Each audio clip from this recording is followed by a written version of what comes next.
Chapter 26-28. If that's the case, then I'll get straight to the point.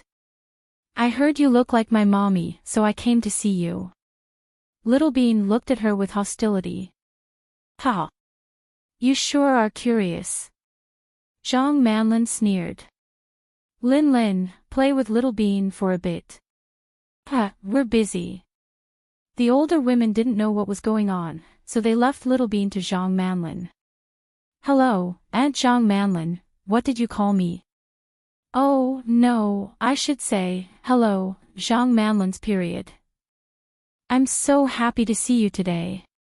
By the way, Mommy always taught us that we can't visit people empty-handed. I thought about it and thought that it would be better to buy some flowers because I think the aura of these flowers matches your aura. Then, Little Bean reached into her pocket and took out the flowers she got from her sister. My aura. Zhang Manlin crossed her arms in front of her chest and looked arrogant. In fact, she wasn't like this before. But later, Hua Xiqin told her to imitate Huamin, and one of the reasons was that Huamin was very arrogant. So, Zhang Manlin gradually got used to it. But what she didn't know was that Huamin's arrogance was mighty and domineering, which made people happy. Her arrogance, on the other hand, was purely the kind of arrogance that got slapped in the face. They weren't even on the same level. At this moment, it wasn't an exaggeration to say that she was imitating Huamian. I think your aura is enough to support a brothel. Little Bean finished her sentence. The older women around them almost burst out laughing. Zhang Manlin's expression changed drastically. Is that what your mommy taught you? Oh, no, my bad. Ha! I mean, even a brothel can't show off your perfect aura, Zhang Manlin. She was smarter than Lu Zhe. She could tell at first glance that this kid was not here to show goodwill. He was definitely here to cause trouble. Just as she had expected. Ha ha ha, Little Bean, you're so funny. You don't look like your mommy and daddy. An older woman chimed in. I'm a genetically mutated species. I'm different from my daddy and mommy. I'm different from my twin sister, Little Bean said proudly. Little Bean's words made everyone burst into laughter. Zhang Manlin stood at the door, annoyed. She walked back to her desk and ignored Little Bean. Little Bean dug around for a long time before she finally took out the chrysanthemum that had been crushed beyond recognition. Auntie Zhang, flowers for you. I hope you'll be in a good mood every day. Little Bean began the routine that her sister had taught her. How can I be in a good mood when you're giving me chrysanthemums? Kid, are you doing this on purpose? Zhang Manlin pulled a long face. Who said that? I've checked the language of flowers. White chrysanthemums represent nobility and purity. Auntie Zhang, don't you admit that you're noble and pure? Could it be that he's evil and sinister? You. Zhang Manlin didn't expect Little Bean to be so sharp-tongued. However, the flowers were squashed by my bag. They really don't look good, so I helped you pluck them and turn them into petals for you. Then, she plucked the flower petals and sprinkled them on Zhang Manlin's head. Immediately, the white flowers scattered all over her head. Everywhere was filled with white flowers. Zhang Manlin was furious. What the hell are you doing? Do you want me to call your mommy over to teach you a lesson? When she was angry, she naturally opened her mouth. Little Bean took the opportunity and stuffed something into her mouth. She was so fast that Zhang Manlin didn't even have time to react. While he was talking, he swallowed the thing in one gulp. Kid, what did you feed me? Zhang Manlin was going crazy. Chapter 26-29. Little Bean reached into her pocket and took out a white, fleshy worm. Everyone's expression changed. She said slowly, oh, no. I think I took the wrong one. I was going to give you the mealworm. I heard that it's very nutritious, and it will gradually become protein. It will make you more beautiful, Auntie Zhang. But I was anxious and wanted to give you a surprise, so I took the wrong one. So what did you give me? Zhang Manlin roared. I think it's a one-horned worm that I caught in the grape trellis in the back garden this morning. They're all about the same size, and they're all fleshy. So maybe it's... I'm so sorry, Auntie Zhang. But don't worry, I did a background check and it's not poisonous. You'll be fine. After Little Bean finished speaking, Zhang Manlin opened the door and ran to the bathroom as fast as she could. She vomited until she was dizzy. All the women in the office were dumbfounded. Some of them even had goosebumps. They thought Little Bean was just joking and didn't expect her to go so far. Little Bean, how can you treat Auntie Zhang like that? A woman tried to persuade her. I'm being too nice to her. She's just a bitch who used plastic surgery to look like my mommy and tried to seduce my daddy. Does she expect me to treat her like a good person? Little Bean decided not to pretend anymore and directly exposed the truth. Everyone fell silent when they realized what was going on. Zhang Manlin won't last long, and she won't have a good ending. You guys, don't be too nice to her. Most importantly, if you get too close to her, you might be affected if something happens to her in the future. Don't be like the fish in the moat, understand? Little Bean looked around. Then, Little Bean took a tissue from Zhang Manlin's desk, wiped her hands, and turned to leave. But after a few steps, she suddenly thought of something. She reached into her bag, took out a small thing, and placed it on Zhang Manlin's chair. Then, she took her cushion and covered the little thing. Everyone saw what Little Bean had done. I don't want anyone to tell her about this, or else, it's easy for my mommy to fire someone from the finance department. I know you're wondering why I'm so vicious at such a young age, but it's okay.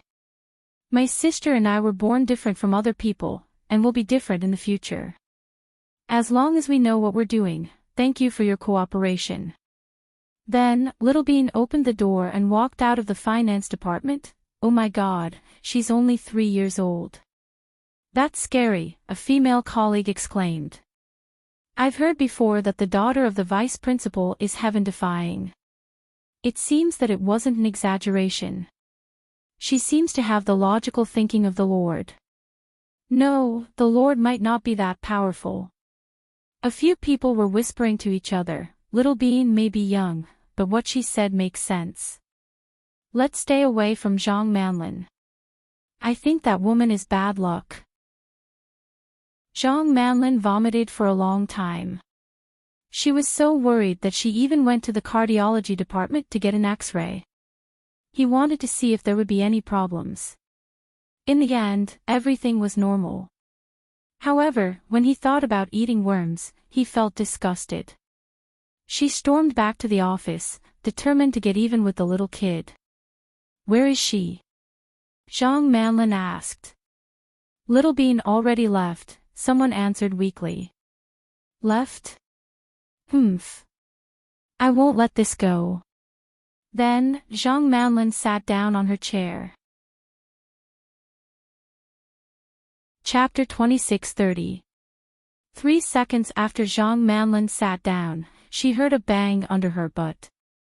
It sounded like something exploded. Then, Zhang Manlin screamed and smelled the chemical smell of firecrackers. Little Bean had placed a small firecracker under Zhang Manlin's seat.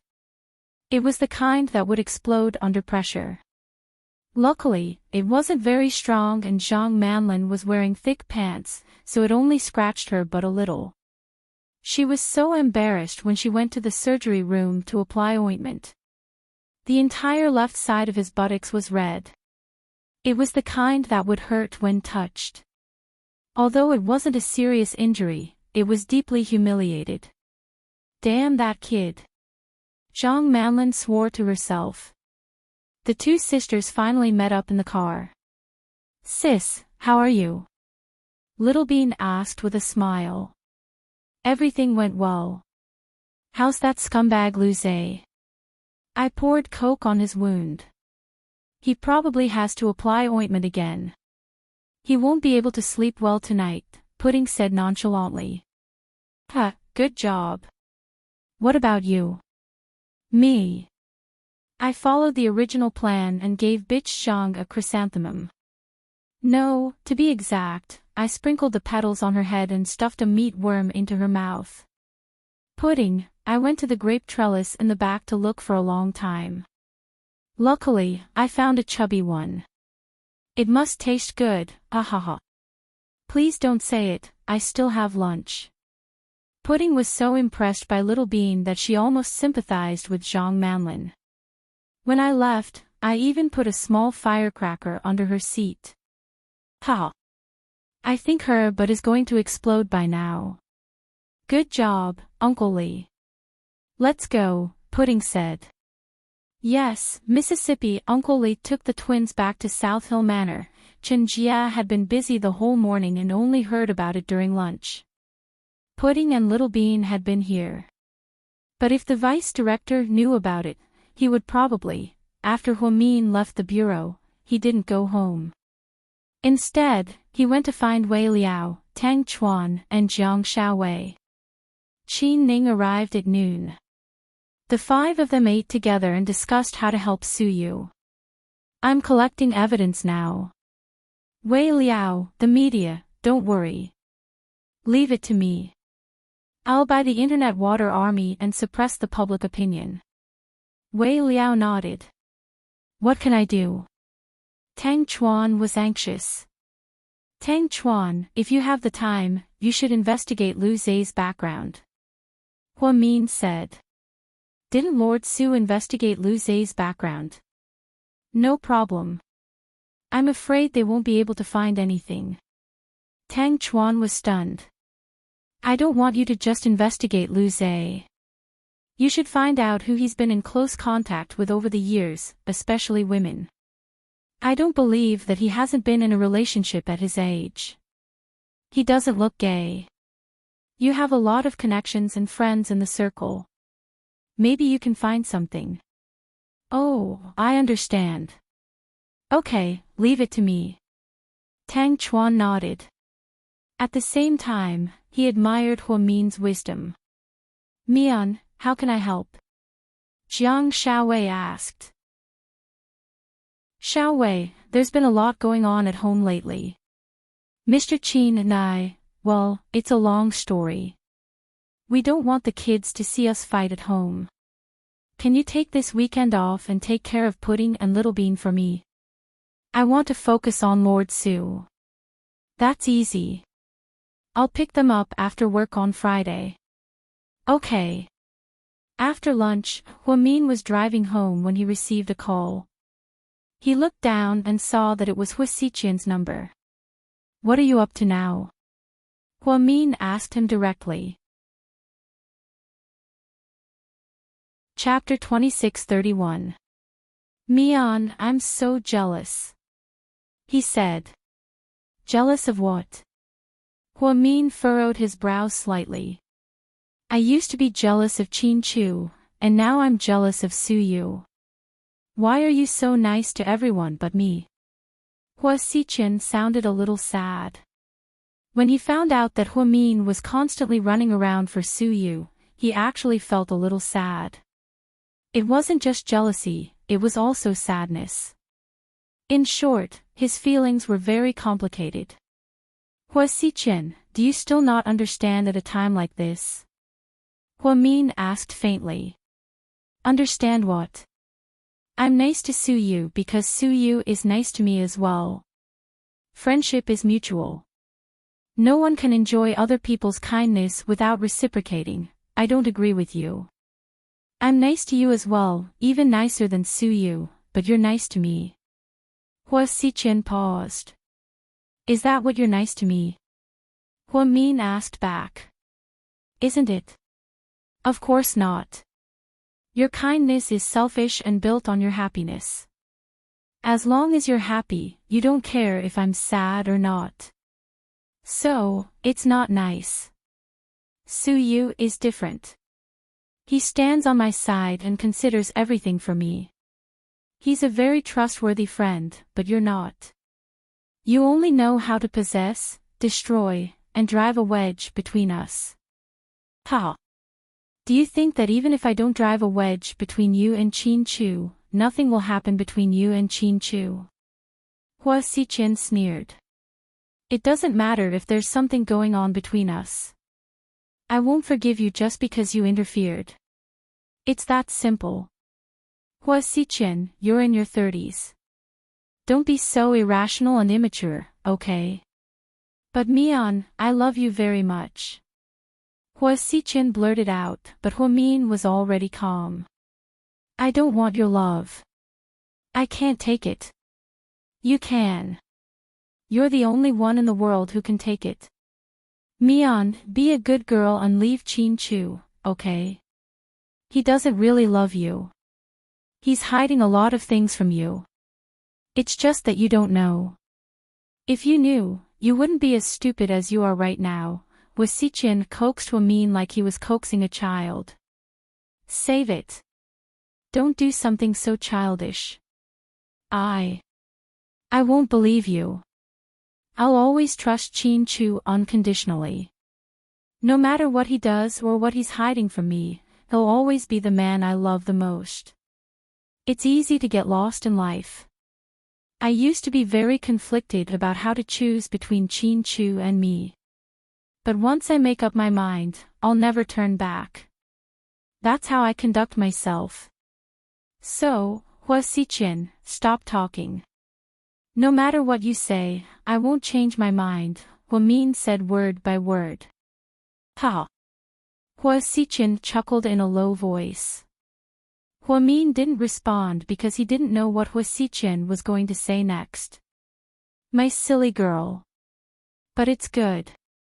It's because of your stubbornness that I'm deeply moved by. My little sister Mian. Without you, I think my life would be very boring. So, no matter what, I'll do my best and find a way to be with you. Hua Xichen had made up his mind. Then bring it on. Chin Chu and I will fight you one day, Hua Min said coldly. Wrong, you're wrong. Hua Xichen's tone was exceptionally gentle. Chapter 2632. This battle has never been between Chin Chu, you, and me. It's between you and me. Hua Xichen said in a low voice. The first time he saw Hua Mian, everything was destined to happen in the future. Therefore, instead of saying that it was a battle between Chin Chu, Hua Min, and Hua Xichen, it was better to say that it was a battle between Hua Min and Hua Xichen. I don't want to argue with you, it's meaningless. Hua Min was about to hang up the phone. Mian, you should spend as much time with your daughters as possible, right? Hua Min's heart skipped a beat when she heard this. Then, she shouted angrily, Hua Xichen, what do you want? If you dare to touch my daughters, I'll kill you. Don't be impulsive. I know you love the twins to the core. I won't touch them, don't worry. Then what did you mean by what you said just now? Hua Min began to feel uneasy. After all these years, based on her understanding of Hua Xichen, no matter how crazy he was, he wouldn't say something like this. Nothing, I'm just worried that if you guys separate, you'll miss them. That's all. My daughters and I won't separate, even if we die. After speaking, Hua Min angrily hung up the phone. After Hua Min hung up the phone, she realized why she was so angry. This wasn't her style at all. Ever since she was pregnant with Air Bao, she had become very emotional. It seemed like pregnant women had a hard time controlling their emotions. She drove with one hand on the steering wheel and gently touched her flat belly with the other. Baby, don't be afraid. No matter what, you have to be with mommy and daddy. Our family will be together forever. Although Hua Min said this, she had a feeling that something big was going to happen. She had a nagging feeling that something big was about to happen. Her heart was hanging in suspense, especially after hearing what Hua Xiqian had just said. She was even more flustered. Just as she was about to call Mr. Qin, she remembered that they were still in the middle of a Cold War, and the car might have been bugged. Therefore, he put down his phone and drove straight to South Hill Manor. "Mommy, you're back." Little Bean ran over and took the initiative to bring her mother a new pair of slippers. "Emichim, were you good today?" Hua Min still didn't know that the twins were going to South Side. "Good. My sister and I have always been good," Little Bean answered straightforwardly. "Is Daddy back?" She came back, changed her car, and went out again. Pudding said calmly. "Then, did he say where he went and when he'll be back?" "He didn't say."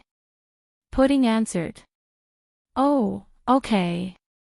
Hua Mian nodded, picked up her bag, and was about to head upstairs. "Mommy, don't worry. That woman Zhang Manlin won't dare to show off anymore. I already taught her a lesson for you," Little Bean said quickly. "What?" Hua Mian stopped in her tracks and turned to look at her daughter. Pudding's heart skipped a beat. She immediately picked up the book in her hand and covered her face with it. It didn't matter if Little Bean was quick with her words, she probably would have tricked her as well. Nothing." Little Bean just realized that her sister had told her not to tell Mommy. With Mommy's strict morals, she might get beaten up.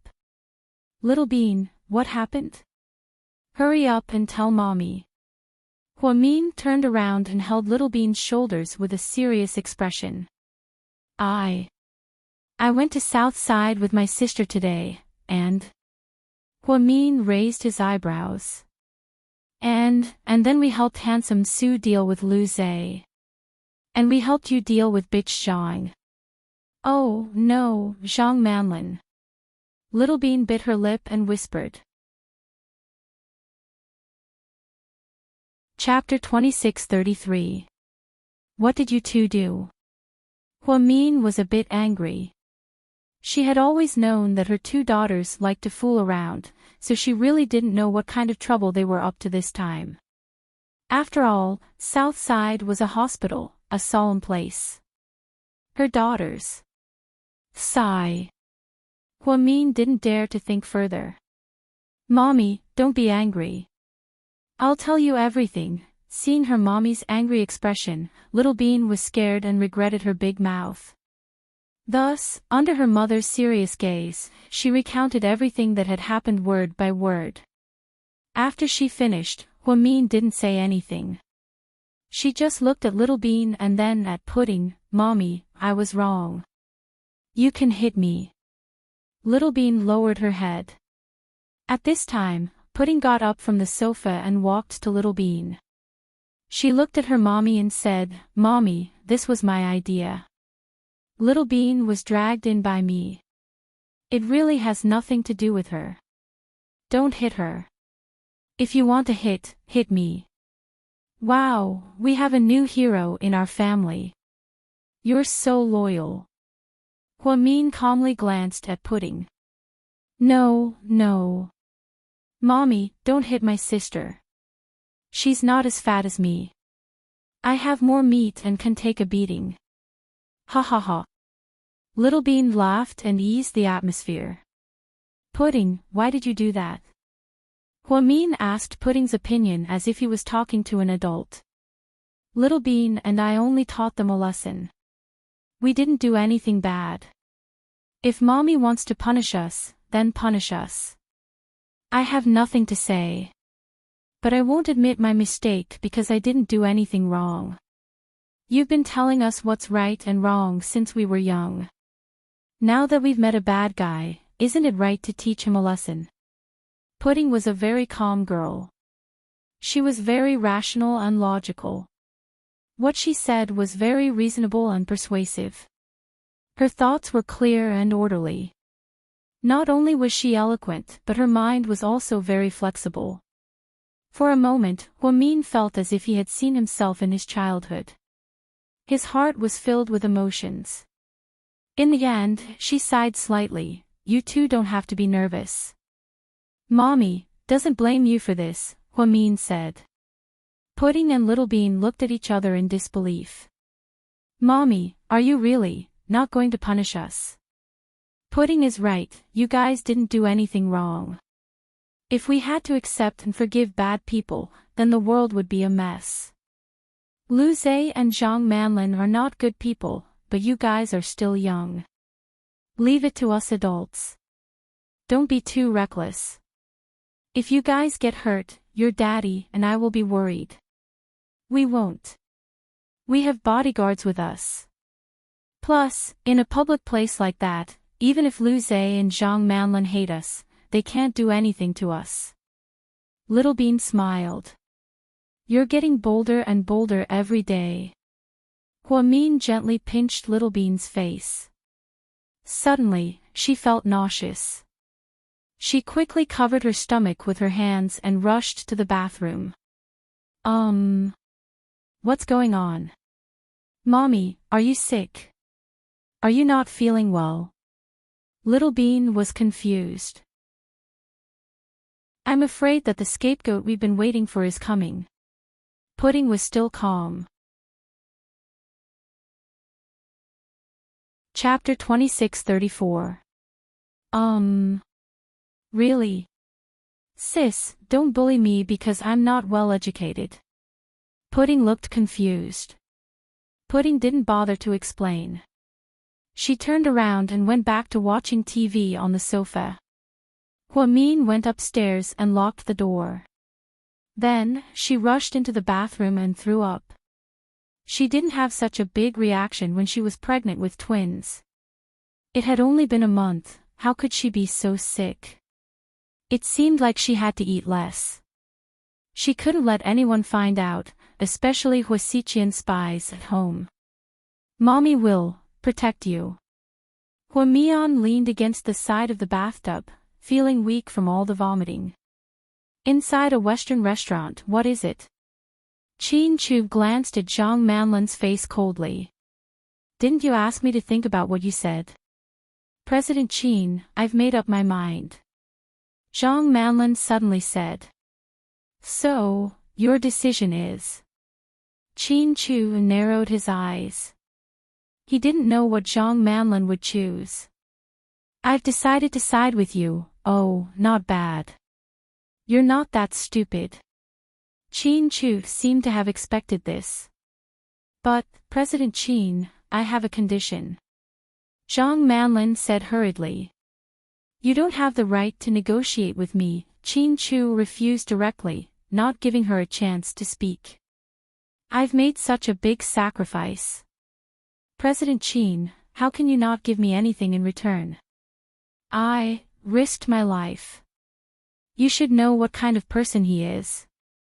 If he finds out that I betrayed him, I won't have a good ending. How much did he promise you? I'll double it. Qin Chu looked down and played with his phone, ignoring Zhang Manlin. No, I don't want money. Then what do you want? Qin Chu asked. I want to be with you. Zhang Manlin bit her lips and said word by word. After Qin Chu heard this, he raised his head and a cold glint flashed across his eyes. With me? I don't want to be Lady Qin. I know that you and Huamin won't divorce so easily. After all, there are so many things involved, and there's also a child. So, I think I can follow you without any official status, even if I can just go to your company and serve you tea and be an employee. I just want to be with you, is that okay? Zhang Manlin, how dare you say that? Qin Chu was furious. If it wasn't for the fact that this woman still had some value, he would have shot her. I'm afraid that if I don't say it now, I won't have a chance in the future. So, what will happen if I don't agree? Qin Chu asked disdainfully. Then I won't do anything, but I won't tell you anything about him. After all, I don't want to risk my life to do something like that. Very well, then I'll tell you. Listen carefully, you only have two choices.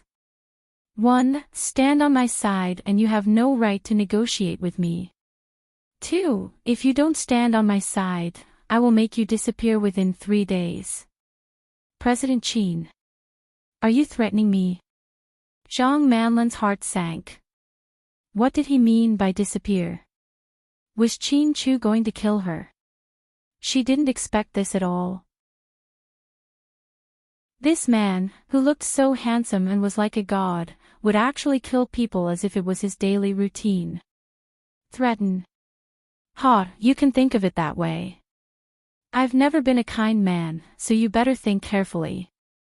Qin Chu's lips curled up mockingly. Chapter 26:35. You. Zhang Manlin didn't know how to react to Qin Chu's sudden change. So, you can make a choice now. President Qin, do you not like me at all? Zhang Manlin asked shamelessly. To be more precise, she didn't know where she stood. Like you? Are you kidding me? Qin Chu looked at her as if she was a clown. But weren't you interested in me before? Zhang Manlin didn't want to give up. Are you saying that I have to fall in love with you just because you have the same face as my wife? Qin Chu asked back. President Qin, if I choose to help you, then. I mean, you don't have a good relationship with your wife.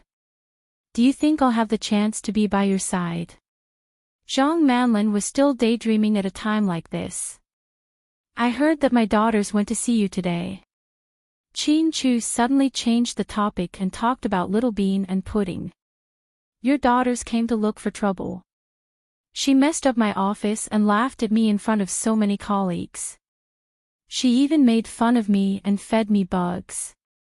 Zhang Manlin complained to Qin Chu with an aggrieved face. So? Qin Chu looked calm. So, President Qin, I don't think the kids would do something like that for no reason. I think Oh, no, the vice director said something bad about me to the kids. The vice director looks like a nice person and everyone says she's kind and open-minded. But sometimes, I think she's quite scheming. Zhang Manlin was very direct and didn't even bother to be tactful. She wanted to say all the bad things about Hua Mian in one go so that she could be happy. My daughters have always been like that. If their mommy didn't keep them under control, they'd be even worse than this. So, feeding you bugs is showing mercy. Zhang Manlin, President Qin, you're from the upper class, how can you educate your kids like this? It's okay that you're so busy with work that you don't have time. Vice Director, as a mother, how can you not educate your kids? Zhang Manlin actually wanted to say that the twins were uneducated, but she didn't dare to. However, Qin Chu still understood what she meant, therefore, he retorted, my daughters are usually very obedient. They only go overboard when they meet scum. Zhang Manlin's face fell. Of course, I'm not calling you a scumbag. Little Bean probably just wants to play a prank on you. Even so, he shouldn't have gone overboard. Anyway, I don't think the child would have done that without the deputy director's instigation. When I see him at South Side tomorrow, I'll personally ask the deputy director about this. I can't let him suffer for nothing. What you should be thinking about now is which side you should stand on.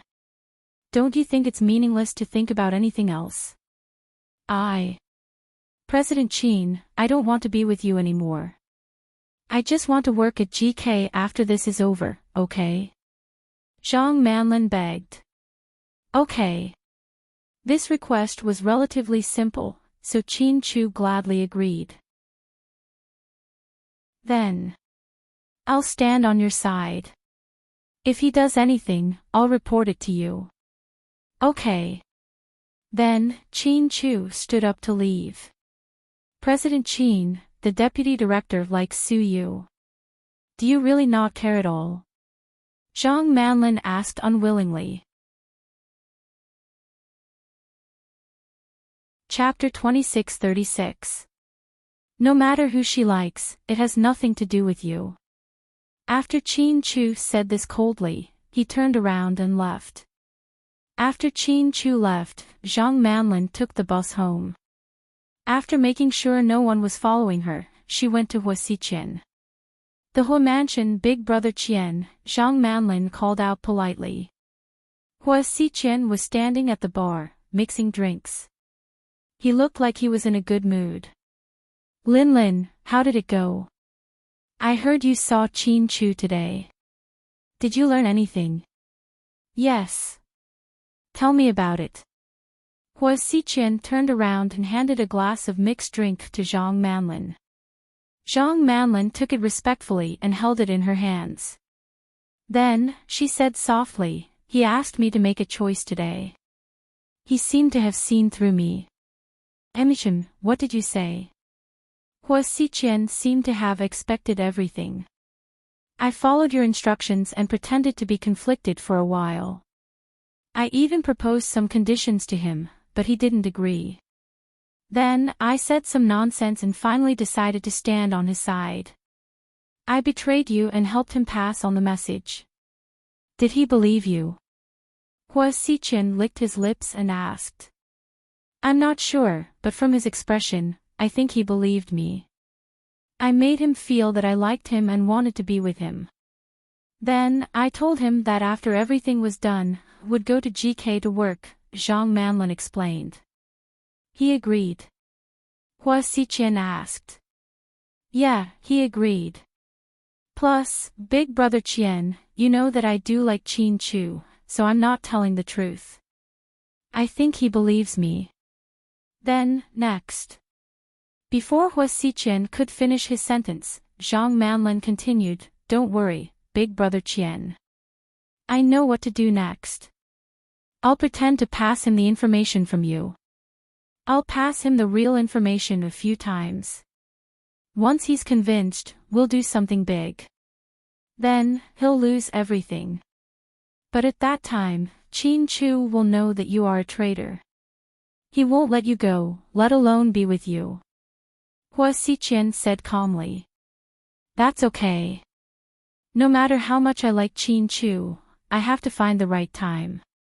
Plus, Brother Qian has given me so many things that I couldn't have in the past. I can't be judged as yours. Zhang Manlin expressed her determination once again. Okay, Lin Lin, I'm sure you won't disappoint me. Hua Xiqian seemed satisfied with Zhang Manlin's reaction. I won't. Very well, then you can go back. Big brother Qian, there's one more thing, what is it? After everything is done, you can leave with Huamin.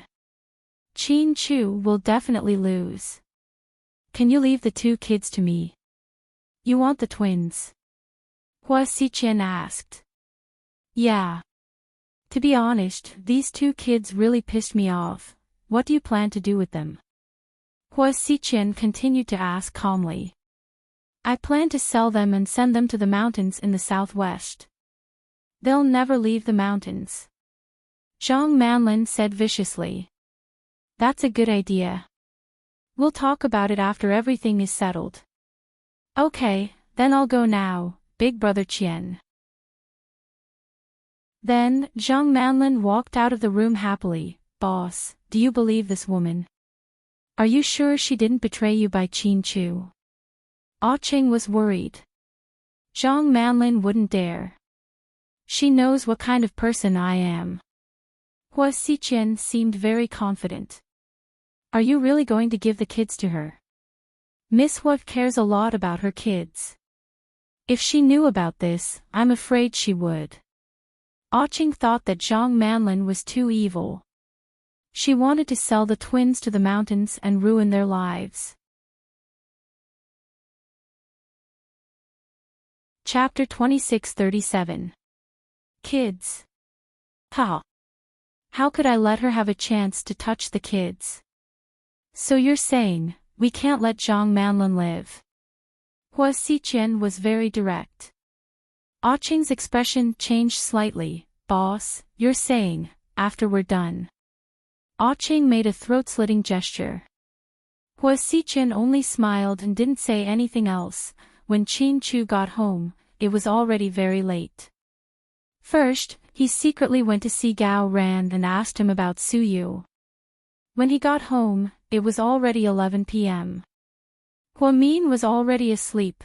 Perhaps it was because she was pregnant with her second child. Hua Min was sleeping so soundly that she didn't even know that Qin Chu had come back. After Qin Chu went back to his room, he gently hugged Hua Min from behind. Then, he felt a trace of warmth in his heart. The room was bugged. Their words would be monitored, but their movements wouldn't be. So, Qin Chu just hugged Hua Min and couldn't help but kiss her.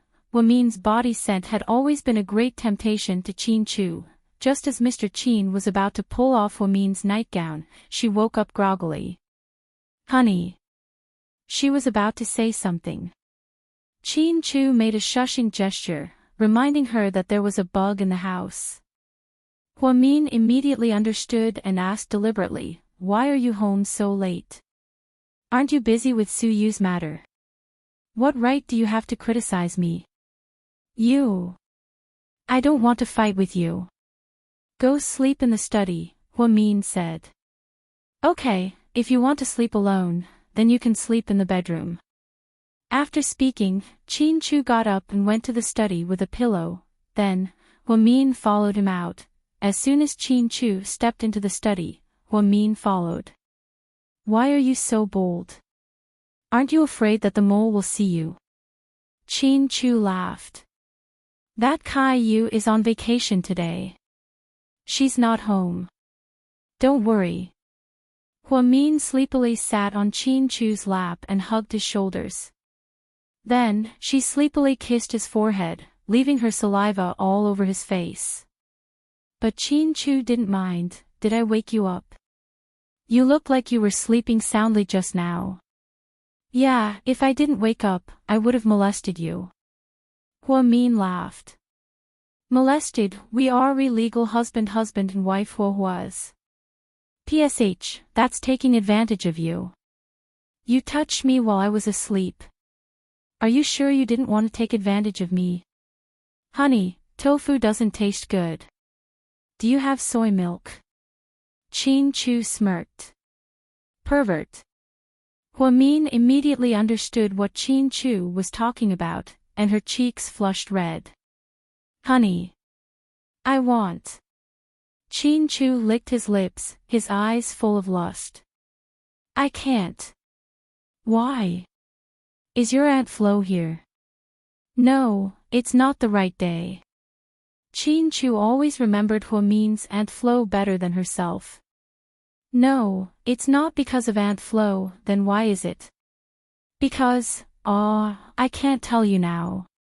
I promise to tell you in a while, don't ask." Hua Min leaned on Qin Chu's shoulder and whined, Okay. I won't ask. Can I hug you?" "Sure." "Can I kiss you?" Qin Chu kissed her lips. "Yeah, sure." Hua Min answered randomly. "Then, can I touch you?" Qin Chu's hand slid down her body smoothly. Chapter 26:38. No. Hua Min reached out and slapped Qin Chu's hand away. Sigh, what a tough life. I can't even touch my own wife. Just bear with it. This is a special time, Hua Min explained. Qin Chu thought that Hua Min was referring to the recent infighting between him and Hua Xichen, so he didn't take it to heart. "Oh right, I told Zhang Manlin everything today," Qin Chu suddenly said. "What did she say?" "She said she's on my side. You believe her?" Hua Min asked. "Of course not. I think she's just putting on an act for me. Actually, she'll still tell Hua Xichen what I tell her." That's possible. She's pretending to betray you and giving you false information." "That's it," Hua Min analyzed. "So, I'm going to use her to my advantage. Holy shit. That's deep." You two are playing a big game. Hua Xichen first sent someone to get close to you, and then you pretended to betray her. She's actually still working for Hua Xichen. She thinks you believe her, so she'll pass on information to Hua Xichen. But when the information turns out to be false, Hua Xichen will think that she's betrayed him and won't believe her anymore. Emichim, in the end, this woman will become an abandoned chess piece. Thinking about it like that, she's actually quite pitiful. Hua Min laughed. That's right. A person who got plastic surgery to look like you and disgusted herself by imitating your actions and habits. How could someone like that have a good ending? Whether or not Hua Xichen kills her, I'm not going to let her live. After all, she's disgusted me for so long. Qin Chu made up his mind.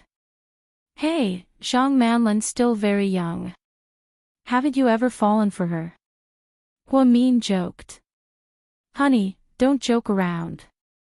I have a real one at home, why would I want a fake one? Haha, that's an apt description. Hua Min hugged Qin Chu and laughed. Stop laughing. Let's talk about Suyu. Honey, I helped Suyu clear his name because of him.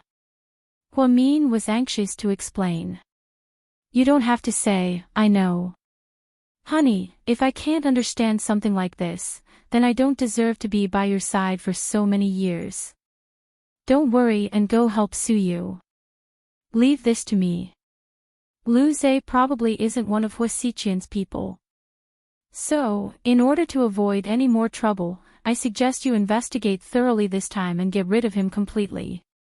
That's what I thought too. Suyu's situation isn't easy to deal with. I just saw Xiao Wei and Wei Liao tonight. Oh, right, Ning and Tang Chuan were there too. Everyone is trying to figure out a way. I saw Gao Ran today too. Suyu will be fine. Lu Zhe's small matter won't affect him. It's just that it'll affect the Su family's reputation. Emichim, Lord Su is getting old. I don't want him to continue worrying about Suyu, so I need you to solve this as soon as possible. Okay, be careful. Qin Chu kissed Hua Min's forehead. I'm fine. You're the one in danger. I've been feeling anxious lately. I keep feeling like something is going to happen. Hua Min put his hand over his heart and frowned slightly. Don't think too much. Hua Xichen is no match for me. I didn't do anything to him before, not because I was afraid of him, but because I was worried about Ian. What about now? Ian won't leave him alone, right? Hua Min was worried. We're not afraid now. Someone is helping us deal with Ian. Qin Chu reached out and touched Hua Min's face. Honey, are you talking about Aryan? Hua Min's face was full of pride at the mention of Hua Min. Chapter 2639. Yeah, my wife's family is all incredible. Qin Chu pinched Hua Min's nose lovingly. Speaking of Yen, I really miss her. She's a girl, but she's always going through storms and storms. It's like a dream for me to live that kind of life every day. Hua Min sighed. Mian, everyone has their own way of life. There are a lot of things that we can't decide. Although Lu Yan looks like she's having a hard time, you're the only girl in the world who's doing so well. She's already at the peak of power. She has everything. She has everything. She has everything. She's a godlike existence. Have you heard from her recently? You know where she is, right? Hua Min didn't often ask about these things, but she knew that Qin Chu and Qiao Fei kept in touch. During the 4 years in the States, Qin Chu seemed to have gotten to know a lot of people. Whether it was the mafia, the rich, or even some foreign political figures, he had gotten to know them all. Hua Min felt like her husband's brain wasn't for nothing. Since he had gotten to know so many people, it meant that he would be able to use it in the future. She's been with Xiao Fei. Although Xiao Fei doesn't like to talk, he's very nice to Yan. Huamin carefully recalled the scene of his future brother-in-law by Lu Yan's side during the Spring Festival. Yeah, they're definitely going to get married in the future. Qin Chu didn't want Huamin to hold him back, so he didn't mention that Lu Yan was in Indonesia. Otherwise, Huamin wouldn't be able to sleep well. That's good. I really hope that in the future, when everything is resolved, I can reunite with Dad and Yan and live together. Isn't that a little too hard to realize? Huamin smiled bitterly after she finished speaking. Qin Chu hugged her and comforted her, "Don't worry. As long as I'm alive, I'll do my best to help you realize your dream." Pooh, don't talk nonsense. What do you mean you'll live?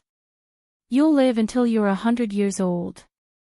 Huamin pinched Mr. Qin's face hard, as if blaming him for saying the wrong thing. She was no longer the Huamin of the past. She could not lose him again because she was no longer as strong as before. Okay, I promise you. Qin Chu smiled gently. Okay, I'm going back to my room, honey. You're leaving just like that. Qin Chu was reluctant to leave. Even though our spies aren't here, we still have to be careful. After all, it's the final moment. We can't be careless, all right. Qin Chu also felt that what Huamin said made sense, so he let go of her. Huamin got up, opened the door, and walked out. From an outsider's perspective, the couple was still arguing. When Huamin walked out, he saw Qin Ning in her pajamas coming downstairs to make coffee. Sis-in-law, Ning Ning, you're still awake. Yeah, let's talk, sis-in-law. Qin Ning pouted. Okay, let's go downstairs. Huamin knew that there were listening devices in the bedroom, so he avoided the master bedroom and brought Qin Ning downstairs. Tell me, what's wrong? You look like you have a deep grudge. Did Tang Chuan get into a fight? Huamin guessed. No, that idiot wouldn't dare to mess with me. Is it because of your dad's attitude towards your marriage? Huamin asked again. Not really. Then. Huamin was confused. Sis-in-law, did you know that Tang Chuan had a girlfriend before? Qin Ning suddenly asked.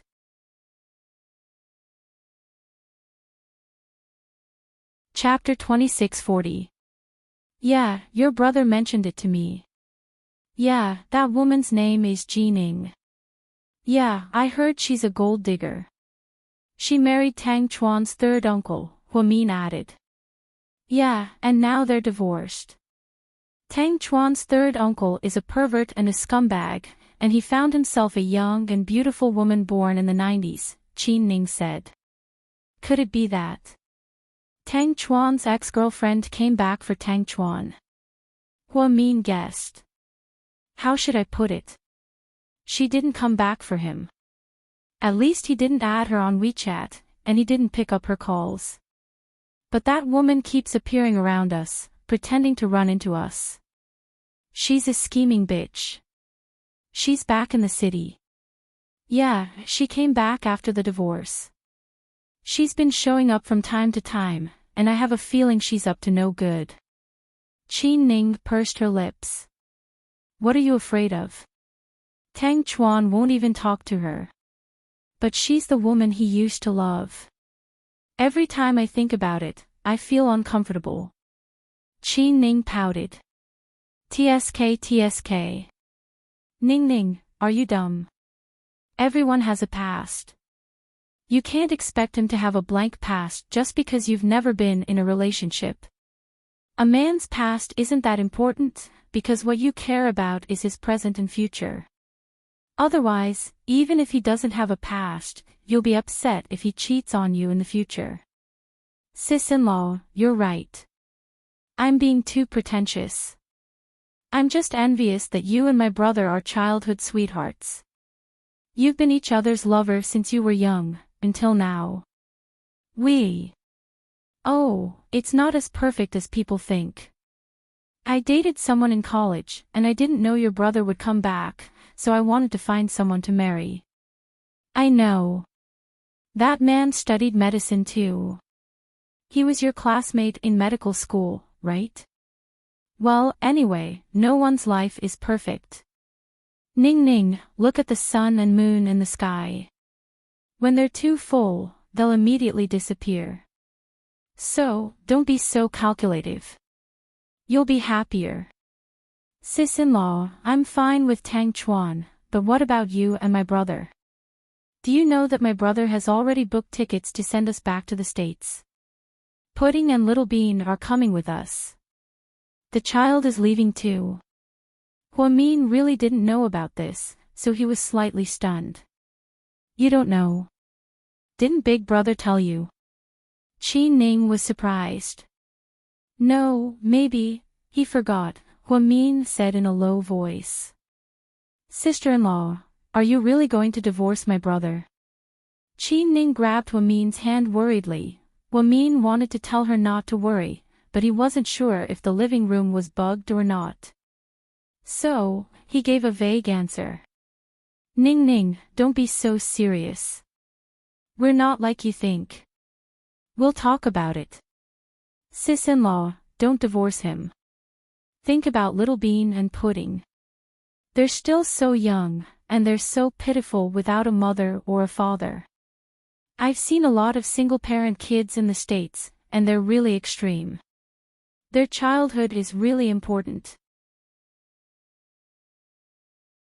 Really, it was obvious that Qi Ning was very worried about this. Your brother has his reasons for making this decision. It's good that you and your parents leave first.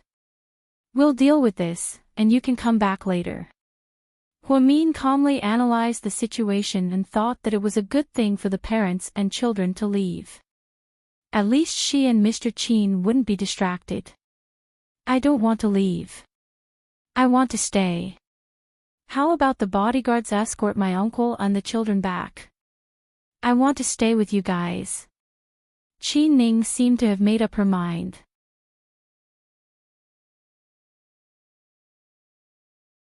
Chapter 2641. Ning Ning, we're really fine. Huamin didn't know whether to laugh or cry. No, I don't believe you.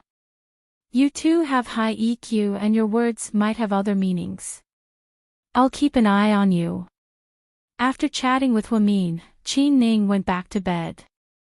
At the Hua Mansion, boss, Qin Chu's parents and child are leaving. Should we? Ching asked tentatively. They won't leave. Boss, are you sure?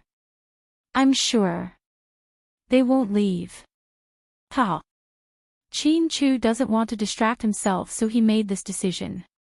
But, it's not that simple. So, should we make the first move? Ching thought his boss wanted them to capture Qin Chu's child and parents as a threat. However, Hua Xiqian waved his hand and said, we don't need to do it. Someone will help us. Could it be that Master Ian is coming? Ching actually hated Ian very much. Ching felt uncomfortable at the thought of him drinking human blood. He even felt a chill down his spine.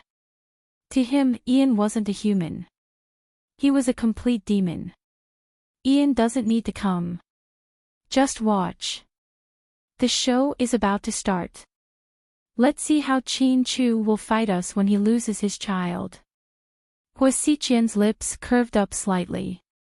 The next morning, Huamin woke up early and went to South Side for a meeting. Then, he prepared to go out and continue his work on Suyu. However, he ran into Zhang Manlin at the door.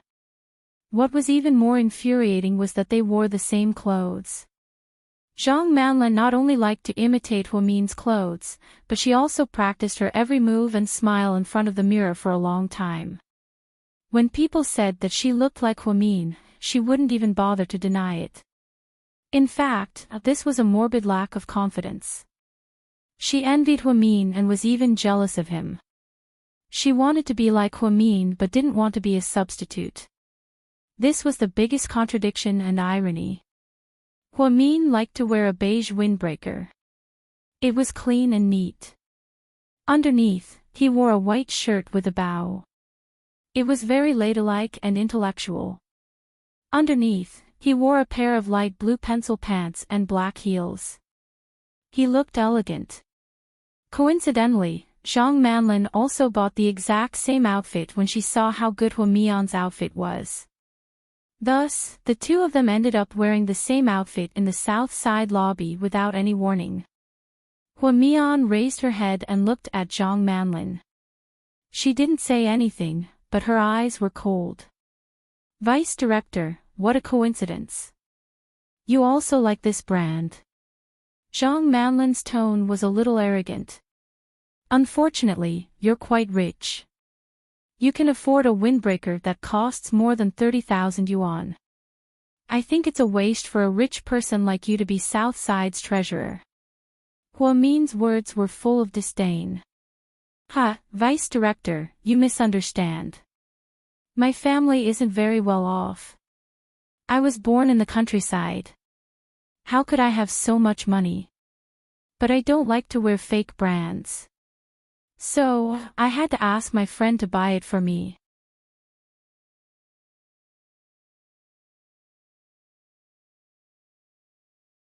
Chapter 2642.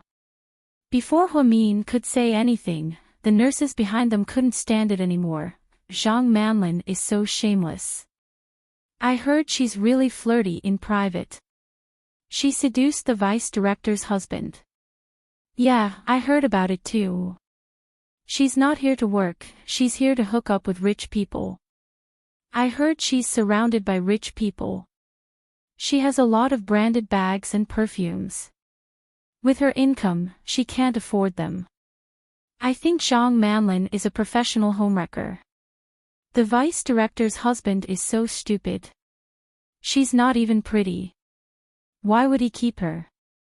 Yeah, there are so many actresses under Imperial Star. Every one of them is prettier than her. Why would he hook up with her?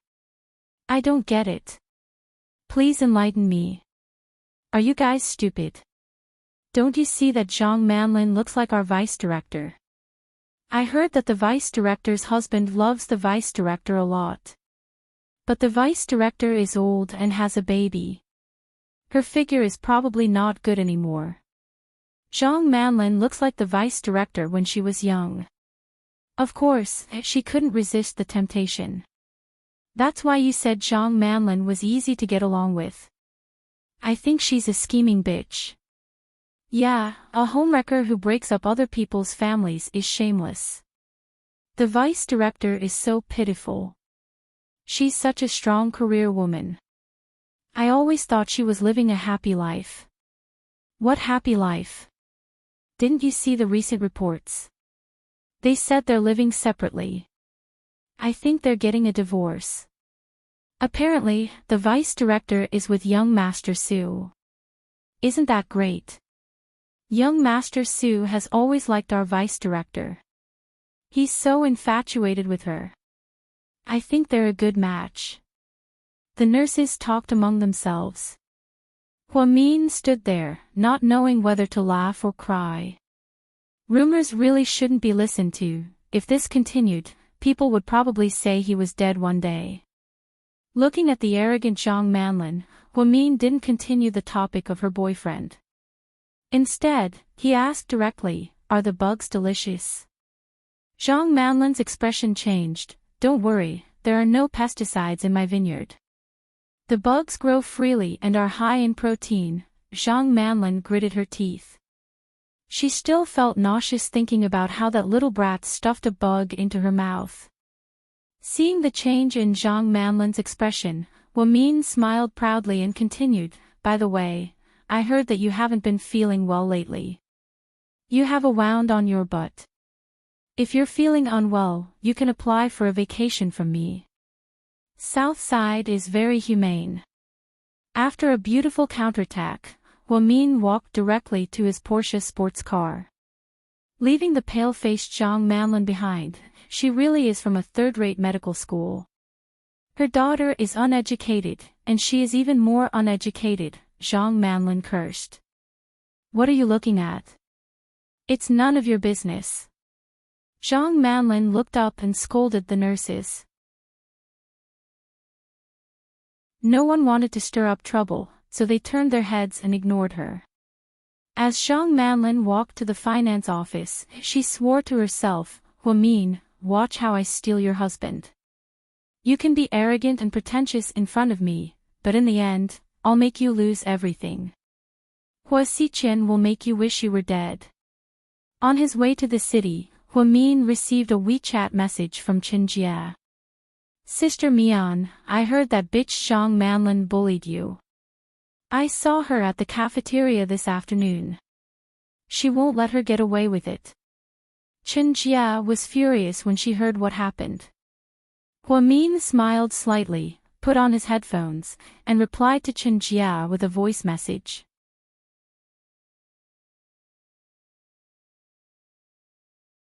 Chapter 2643.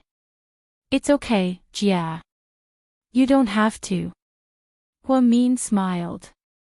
He didn't seem to be angry at Zhang Manlin's behavior. How can you do that? If you don't get angry, she'll think you're easy to bully.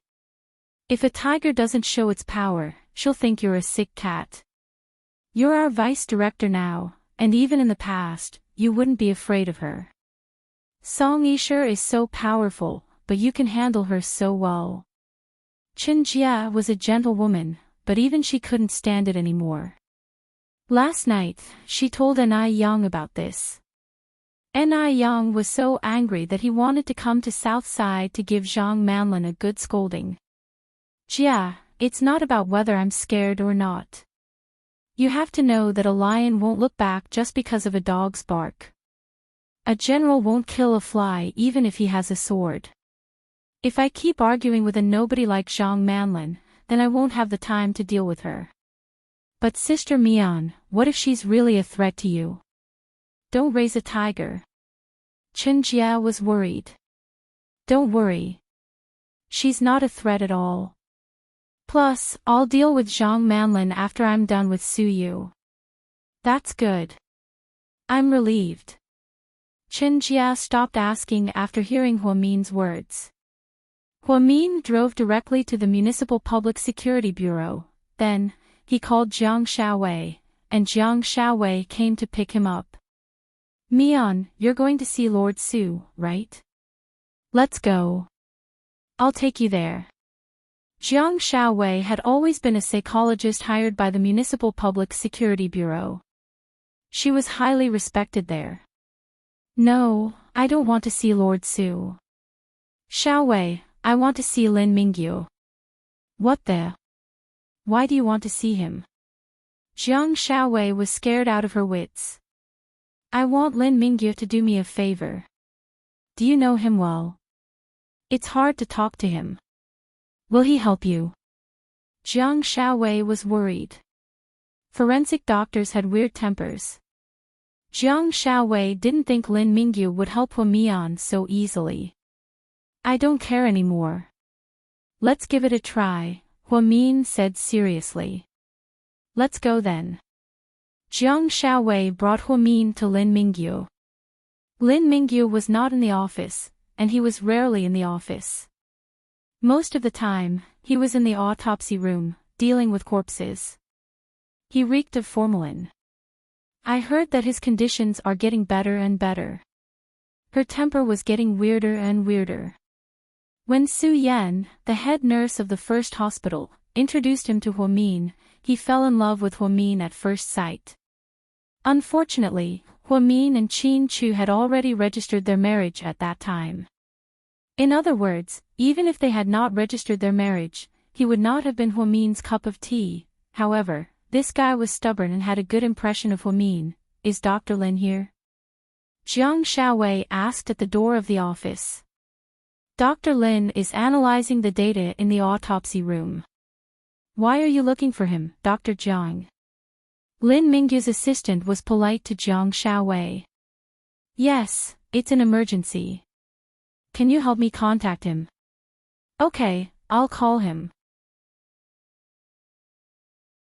As soon as she picked up her phone, the assistant pointed to the other side and shouted, "Hey, he's back."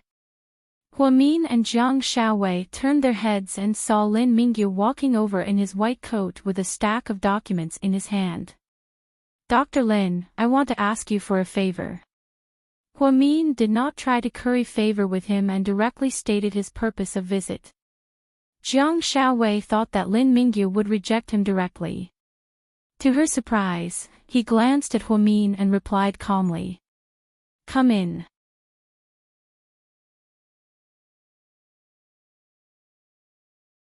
Chapter 2644. Mian, you can go in now. When you're done, come to my office and we'll have lunch together. Okay. After Jiang Xiaowei left, Huamin and Lin Mingyu went into the office.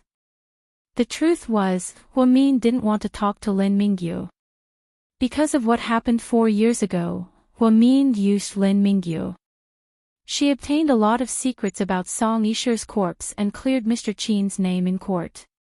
This matter, if it was anyone else, they would have an opinion about it. Huamian was even prepared for Lin Mingyu to scold her or drive her away when he saw her. However, none of that happened. Lin Mingyu even let her into his office. "Have a seat." "Okay." Huamin nodded and sat down. "What do you want to drink?" "Water, thank you." In a place filled with formalin, she wasn't in the mood for tea or coffee. Lin Mingyu poured a glass of water for Huamin. "Tell me, what can I do for you?" Lin Mingyu went straight to the point. "Dr. Lin, my friend, was wrongly accused and detained by the Municipal Public Security Bureau. He was charged with intentional assault, but he didn't do it. Your friend is Su Yu, right?" Lin Mingyu glanced at her and asked. Huamin nodded. Su Yu's case was all over the city, so it wasn't strange for Lin Mingyu to know about it. "Tell me the details, and see what I can do." Then, Lin Mingyu took out a notepad and a black ballpoint pen, planning to write down some useful information. Huamin told Lin Mingyu the details that Su Yu told her. "So, what can I do?" Lin Mingyu asked Huamin. "I think the wound on Lu Zai's wrist wasn't caused by a fruit knife because Su Yu was sure he didn't do anything.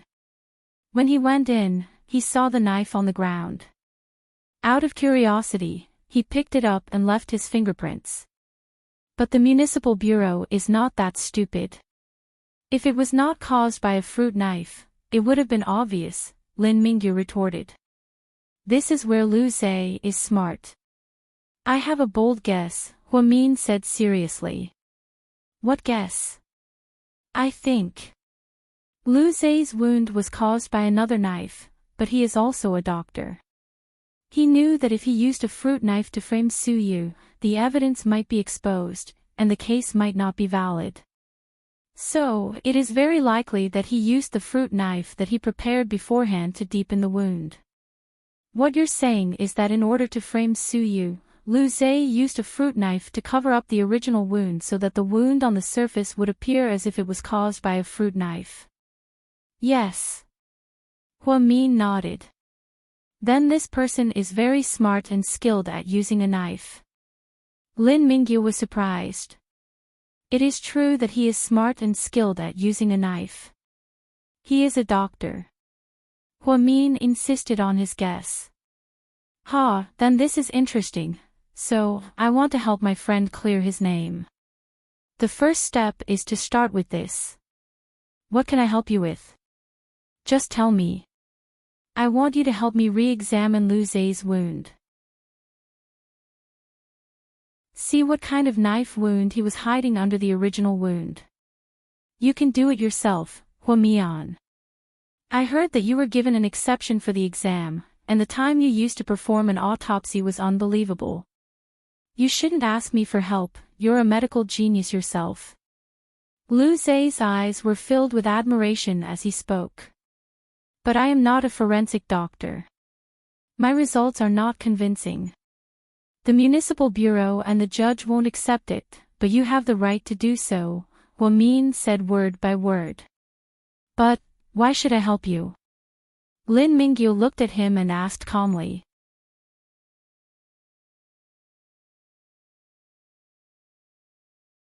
Chapter 26:45. For a fair and just result. For you as a forensic doctor. For you to be responsible for your work. For you to not leave a single stain on your career. For you to stick to your morals and principles. For you to live up to your noble identity as a forensic doctor, Huamin said word by word. Okay, Huamin, you win. Lin Mingyu sighed slightly. He was completely convinced by Huamin. Huamin didn't say anything. Lin Mingyu said, I thought you'd throw a bunch of money at me with your current status. Do you need money? Huamin asked with a smile. Lin Mingyu smiled as well. Or you could bribe me with expensive gifts, or lure me with money. That won't work on you. Everyone knows that you're the most upright doctor in the bureau. Otherwise, you wouldn't have become an elite at such a young age. I didn't think that the upright vice director Huo would flatter someone. Lin Mingyu smiled. I'm not flattering you. Everything I said is the truth. Okay, I thought I'd give you a hard time, but who knew that you'd shut me up? It seems like I'm no match for you. No wonder everyone says that the vice director of Southside is a woman with a high IQ. She's so smart that no one can be jealous of her, only admiration and admiration. Okay, Dr. Lin, let's stop flattering each other. I really need your help this time. I can help you with this, Lin Mingyu agreed without hesitation. Thank you. Huamin was pleasantly surprised. He didn't think that Lin Mingyu would be so easily convinced. No, don't thank me yet. I know that I'll re-examine Lu Zai's injuries for you, but if the results are out and there's no other wound hidden by the fruit knife, I'll still report it as it is. I won't change Su Yu's results just because he's your friend, Lin Mingyu said righteously. That's not a problem. I understand. It's how it should be, you trust Su Yu that much. Lin Mingyu looked at Huamin seriously. Yes, I believe him. He wouldn't do such a thing. I've known him for many years. I know my own friends. Su Yu is very lucky to have a friend like you. Lin Mingyu was a little envious. No, it's me. I'm very happy to have a friend like Su Yu. Huamin smiled faintly. His eyes were sincere from the bottom of his heart. At this moment, Lin Mingyu finally understood why everyone liked Huamin so much. If Su Yu heard what she said, he would be moved to death, right? I'm not a gossipy person, but I know that the two of you are talking about a divorce, so... Huamin smiled. So, if you help Su Yu clear his name now, someone might write a ridiculous story about it. It might not be good for your family. Do you know that? Also, as far as I know, even though the Su family can't interfere with Su Yu's matters right now, he definitely won't go to jail. In other words, whether Su Yu really did it or not, he won't really go to jail. So, what's the point of trying so hard to clear Su Yu's name? Even if it means divorcing your husband? After hearing this, Huamin looked at Lin Mingyu's face and said word by word, Huamin will never let my friend be set up for no reason and be accused of something he didn't do. No matter what I have to do, I won't let something like this happen. I won't let it happen. So, is it really worth it? Or, do you actually like Su Yu a little? Lin Mingyu asked uncertainly.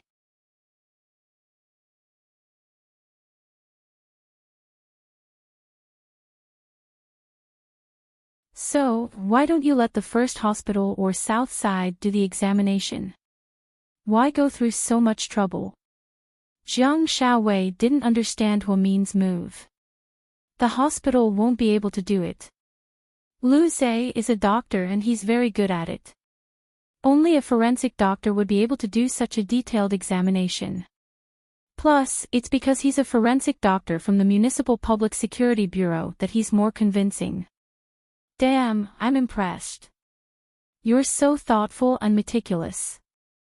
Jiang Xiaowei gave him a thumbs up. Just then, Huamin's phone rang. She picked up the phone and saw that it was Tang Chuan. Sis-in-law, I found some leads on Lord Su's case. Where are you? I'll send them to you. Tang Chuan sounded a little excited.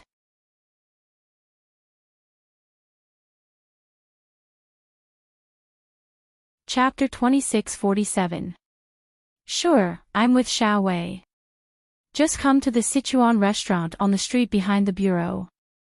Okay, I'll be right there. Who is it? Jiang Xiaowei asked.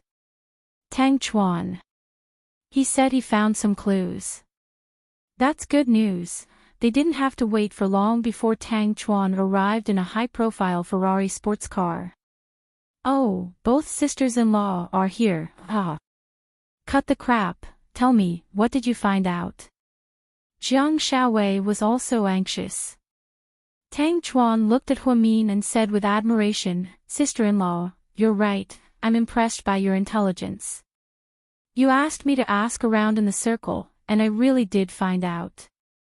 One of my friend's cousin used to hang out with Lu Zhe. Although Lu Zhe went abroad and his friend also studied abroad, they were in different countries, but they still followed each other on Facebook.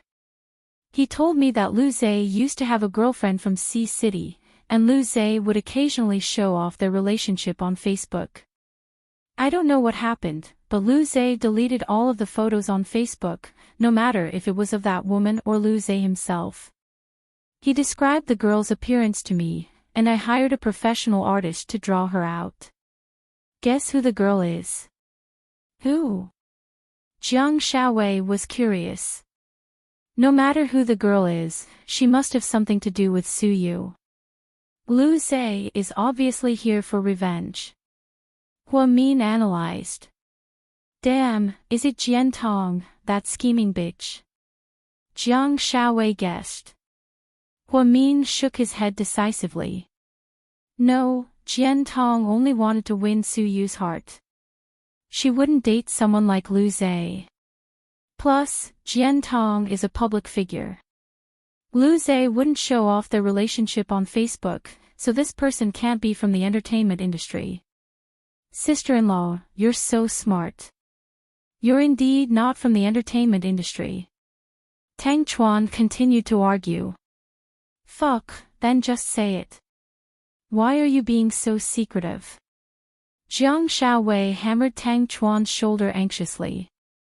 There's no hurry. Let's test the intelligence of my sister-in-law, Huamin. Everyone says that she's extremely smart. Today, I want to broaden my horizons. Ha, guess, if you guess correctly, I'll pay for today's meal. After that, Tang Chuan calmly picked up the glass of water. Because he was thirsty from talking, he drank a large glass of water. Judging from your tone, it's definitely not easy to guess. Aren't you making things difficult for Mian? Jiang Xiaowei chuckled. Huamin didn't smile.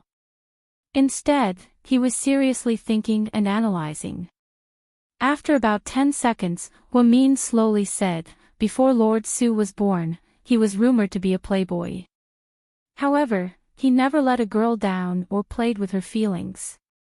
However, there was one girl who was unlucky because of Su Yu. Who? Jiang Xiaowei was surprised. Zhao Qingya, Huamin slowly answered. Just as Tang Chuan was about to speak, Huamin continued, but Zhao Qingya was also a public figure under Imperial Star.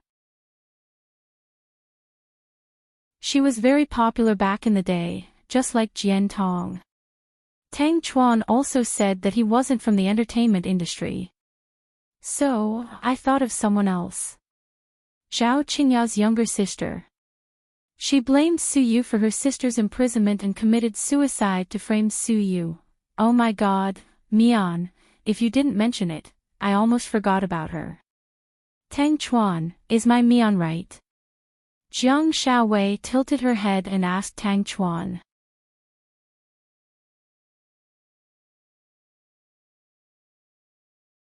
Chapter 2648. Sis-in-law, you know how to read fortunes, right? Tang Chuan looked like he was about to cry. Cut the crap, is it right or not? Jiang Xiaowei asked anxiously. Yeah, it's her, Xiao Xia.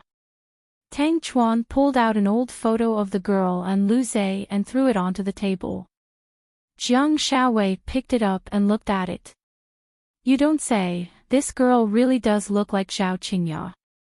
They were born from the same father and mother. How can they not look alike? Tang Chuan laughed. If it's really her, then everything makes sense. Lu Zhe blamed everything on Su Yu, and that's why he's trying to get revenge, then. Lu Zhe wrote and directed all of this himself? Tang Chuan asked. Not necessarily. No matter how vicious Lu Zhe is, he doesn't look like someone who would cut his own tendons. Plus, he should know that with the power of the Su family, even if it wasn't Su Yu wouldn't really go to jail. So, it's impossible for him to trade his own hand for Su Yu's medical parole. Don't forget that doctors like us value our hands the most. We have to be prepared for surgery at all times. Mian is right. It seems like this whole thing is a bit complicated. Lu Zhe might really have been attacked by an outsider and used the opportunity to frame Su Yu, Jiang Xiaowei analyzed. Hua Min nodded. That's the most likely explanation. Okay, sisters-in-law, you guys are so smart. From what I know, this girl has been with Lu Zhe for more than 3 years. During that time, she even went abroad to visit Lu Zhe once. She was planning to go abroad after graduation and even filled out her application. Who would have thought that something like this would happen? Tang Chuan explained. Logically speaking, this shouldn't be the case. A normal girl wouldn't risk her own life to frame someone else, even if something happened to her sister. Jiang Xiaowei felt like something was wrong. I forgot to tell you guys, this girl has depression. She had a relapse once before, during the middle school exams due to the stress. She had another relapse during the college entrance exams. So, the last time she had a relapse, it was probably because of her sister's death that she was so traumatized that she went to extremes. I heard that the two sisters were very close. Don't be fooled by Zhao Qingya's arrogance, she really loved her sister. Zhao Qingya paid for her sister's food, clothes, and school fees. Zhao Qingya even left her a lot of money for her to go abroad. Tang Chuan told them what he found out. So, everything makes sense now. I knew that Lu Zhe had ulterior motives for coming back to work at Southside. At first, I thought he was working for Hua Xiqian to sow discord between me and Mr. Qin. Now I know that he approached me not to sow discord between me and Mr. Qin, but to take revenge on Su Yu. It seems like he also investigated Su Yu thoroughly, Hua Min said with a straight face. Yeah, our Lord Su was too careless this time. He was framed by an idiot. It's so frustrating. I really want to go to Southside and kill that bastard right now. Tang Chuan's face was filled with anger. That's enough, don't cause more trouble. Now that Lu Zhe is in trouble and has applied for protection, no one can get close to him, let alone you. We should think of a way to clear Su Yu's name. Jiang Xiaowei picked up her glass and took a sip of water. Mian, do you have any good ideas?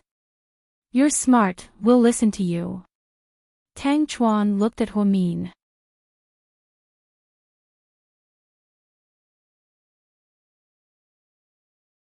Chapter 2649. I will collect all the evidence and clear Su Yu's name, Hua Min said. That's it. That's all. Tang Chuan wasn't satisfied. That's not all. Anyways, all you need to do is collect the evidence for me. I know how to do it. Okay, we'll do as you say. After talking about Su Yu, Huamin, Jiang Shaowei, and Tang Chuan continued to eat. Qin Ning originally planned to come with Su Yu, but she received a call from Qin Chu's parents, so she went back to pick up the twins and went to piano practice. So, she planned to find Tang Chuan after she was done with her work.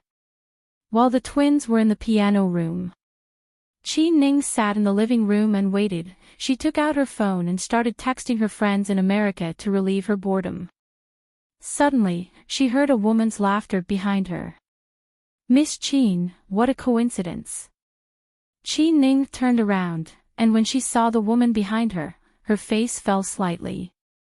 Miss Qin, what a coincidence. It was Jining. She was as elegant as always, wearing a long cheongsam and styling her hair in the style of the Republic of China. She exuded the aura of a mature woman. Miss Qin, isn't Chuan with you? Is Chuan someone you can call? If I remember correctly, you're his third aunt, right? Qin Ning's expression was not pleasant. But I'm divorced from his third uncle. So what? Do you think you still have a chance? Are you trying to persuade me to back off? Qin Ning knew that Jining wasn't a kind person. No, I actually want to say that you don't know Chuan. After all, I was with him for a long time. What he likes to eat, what he likes to play, what he likes to listen to, which country he likes, which team he likes, what sports he likes, I know everything. What about you? Do you know? Qin Ning suddenly realized that after being together for so long, Tang Chuan basically knew her preferences. However, it was true that she had never asked Tang Chuan, because when the two of them were together, Tang Chuan always followed her preferences. Tang Chuan would eat whatever she ate. Thinking of this, she felt guilty. She had indeed neglected him. I don't know. It seems, your girlfriend isn't very reliable. No wonder. Mrs. Tang doesn't like you. Jining smiled contemptuously. You make it sound like Mrs. Tang likes you. The pot calling the kettle black, what's the point? Qin Ning retorted. Do you know what the Tang family is saying about you? Jining asked. Tell me about it. Qin Ning raised her chin arrogantly. The Tang family said that you're just an unruly rich girl who doesn't know how to do anything and that you're not suitable to be the daughter-in-law of the Tang family. Plus, Chuan's feelings for you are temporary and he's just looking for a sense of novelty. The truth is, he's always liked mature and elegant women, not an immature girl like you. Even if he did marry you, it would be because your family has helped the Tang family. It's a business marriage. Do you really think you two are truly in love? What's the point of saying all this? Do you think I don't know what you're thinking? You just want to drive a wedge between us. Why should I believe you? Qin Ning wasn't an idiot. She wouldn't believe Jin Ying's unreliable words just because of what she said. Do you think I'm just saying it? You can see for yourself. Then, Jining turned on her phone and showed Qin Ning a video. After watching it, Qin Ning's expression changed drastically.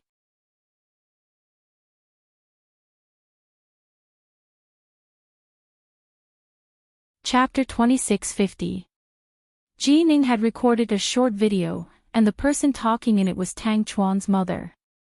Although Qin Ning had never officially visited her, she knew what Tang Chuan's mother looked like.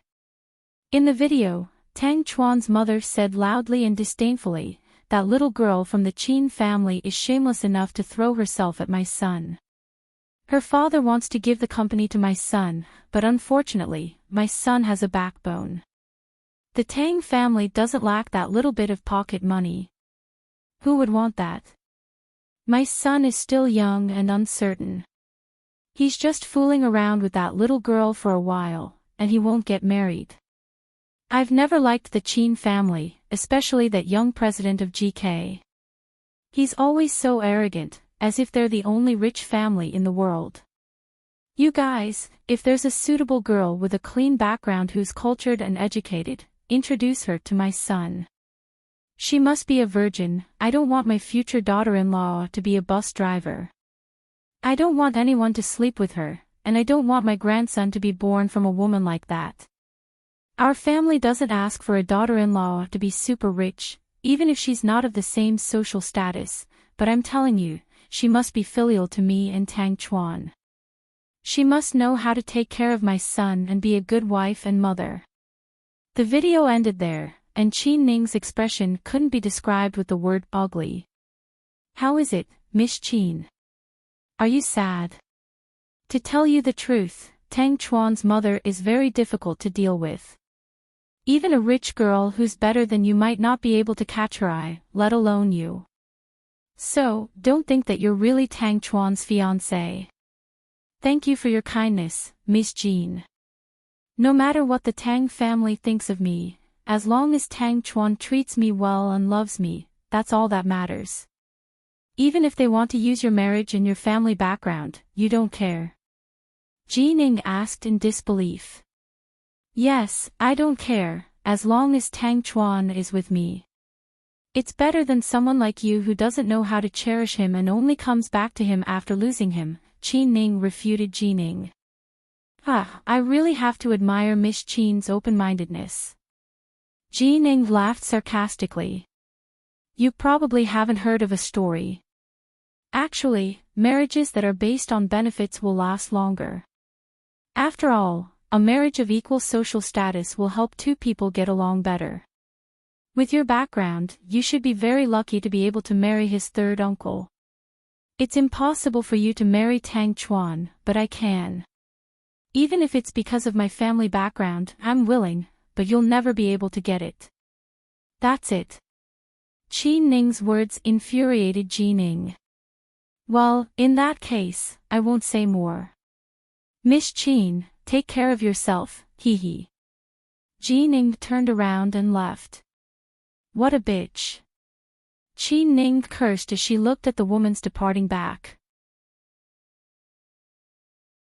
When the twins came out, they realized that their aunt was in a bad mood. What's going on? Why the long face? Did you break up? Little Bean teased. Little Bean, can't you say something more auspicious? Qin Ning didn't know whether to laugh or cry. Lucky? Okay, Auntie, did you get pregnant out of wedlock? Little Bean continued to ask. Qin Ning almost choked on her own saliva when she heard this. Just then, her phone rang. She looked down and saw that it was Tang Chuan calling. But for some reason, Qin Ning didn't want to pick up. Auntie, you have a phone call. Little Bean thought that Qin Ning didn't hear her and kindly reminded her.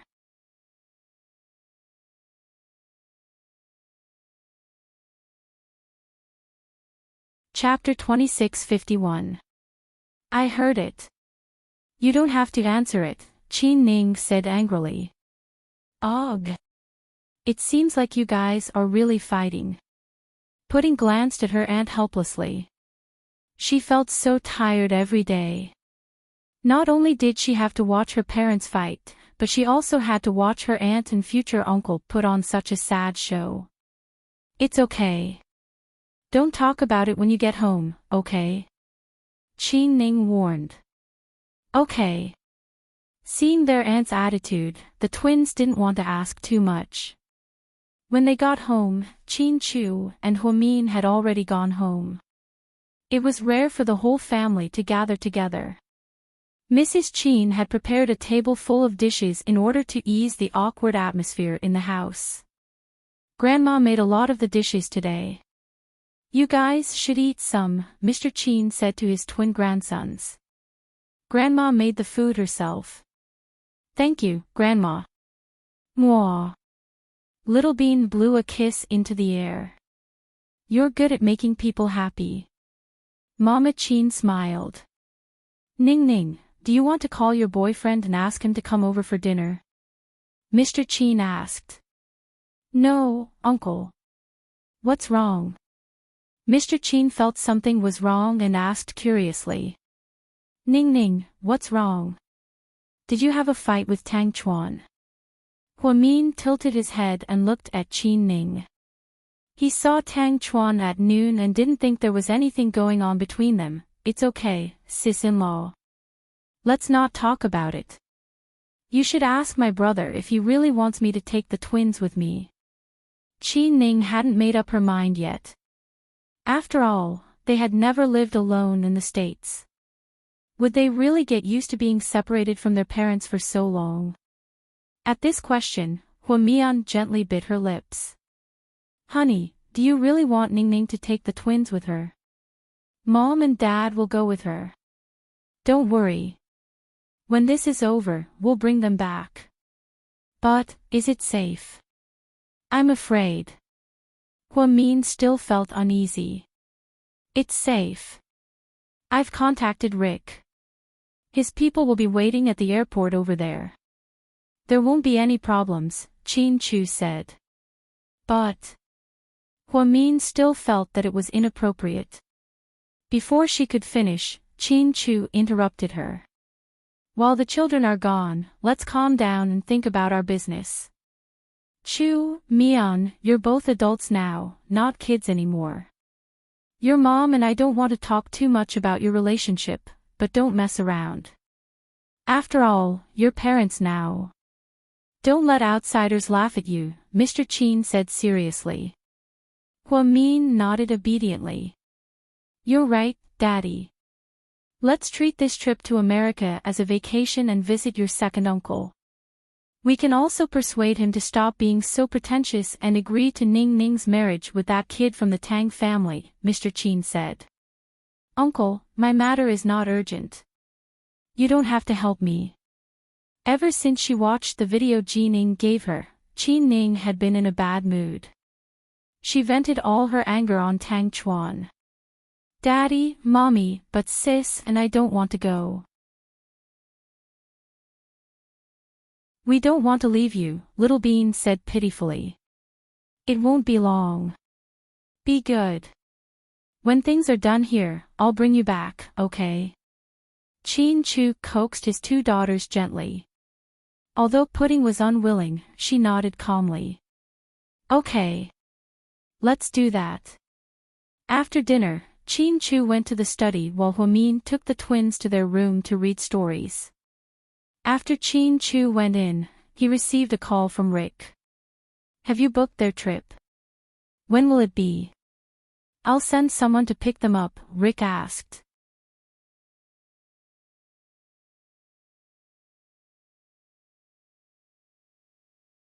Chapter 2652. They're not going, Qin Chu answered calmly. They're not going. Are you kidding me? Rick froze. My daughters are leaving, but it's just an illusion. It's to deceive people.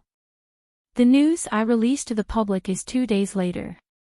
At that time, I believe that someone will definitely make a move at the airport. I'm here to catch a turtle in a jar. So that's how it is. You sure have a lot of ideas. Rick admitted defeat to Qin Chu's scheming. So, you can just send some people over and pretend to be there. Okay, I understand. After the call with Rick, Qin Chu picked up his phone and ordered his subordinates to deploy. He wondered if Hua Xichen would make a move if he knew his daughters were leaving. There were also other enemies who were eyeing him. In another room, Mommy, I think it's not good for Auntie. I'll go see her. You stay with Sis for a bit. Okay. Then, Little Bean, who was wearing a tank top and shorts, ran to find Qin Ning. Pudding, do you have anything you want to take with you? Huamin asked. Mommy, do you really think we'll leave? Pudding's words left Huamin speechless. Daddy, you mean? Pudding was about to speak. But Huamin shushed her. Then, she took out the anti-eavesdropping device from her bag and turned on the signal jammer. Then, she continued, "Okay, you can speak now. Daddy's obviously trying to lure us away.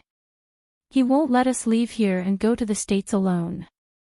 He's just using this opportunity to eliminate a group of enemies who want to harm us." Pudding, you're right. That's what your daddy meant. Even an idiot can see it. Mommy loves us so much but didn't stop Daddy. You guys obviously planned this. Pudding looked at them with disdain. Your grandparents and auntie don't know about this. If too many people know, it'll be easy to expose. I know. I won't tell auntie, and I won't tell grandpa and grandma. I believe Daddy will explain when the time comes. Well, my daughter, you're Mommy's pride. Hua-min suddenly felt that Pudding was so smart. It was almost as if he had surpassed his younger self. "So, Mommy, can I ask you a question now?" "Okay, tell me about it." Hua-min looked at her eldest daughter with a smile, her face full of motherly love. "Do you have a baby?" Pudding asked seriously. Although his expression was very calm, just like an adult, his voice was still childish. When Hua-min heard this, he was shocked beyond words. "Pudding, why are you, Mommy, answer me first. Yes or no?" Hua-min hesitated for 3 seconds before finally nodding. "Yes. I knew it. Looks like we're going to have a new member soon." Pudding smiled slightly. "Pudding, how did you know?" "It depends on your reaction. Mommy, you've always had a good appetite, but recently you've been vomiting a lot. Every time you sneak into the bathroom, you don't want anyone to see you. If you have a stomach flu, you'll prepare your own medicine.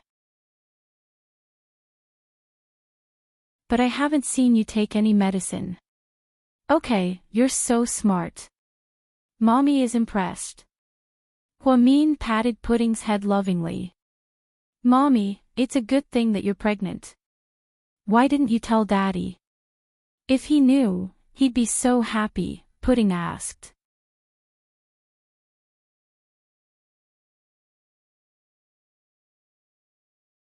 Chapter 2653. It's a critical time. Your daddy and I have to deal with the bad guys together, so I don't want to distract him. But if you don't tell him and something happens, you won't be able to explain it to Daddy, right? I don't think so. Mommy can take care of herself. Did Mommy do a prenatal checkup? I did it secretly. Mommy's an OB/GYN. Don't worry, Pudding. Okay. Mommy, you have to take care of yourself and the baby. Pudding looked at her mommy worriedly.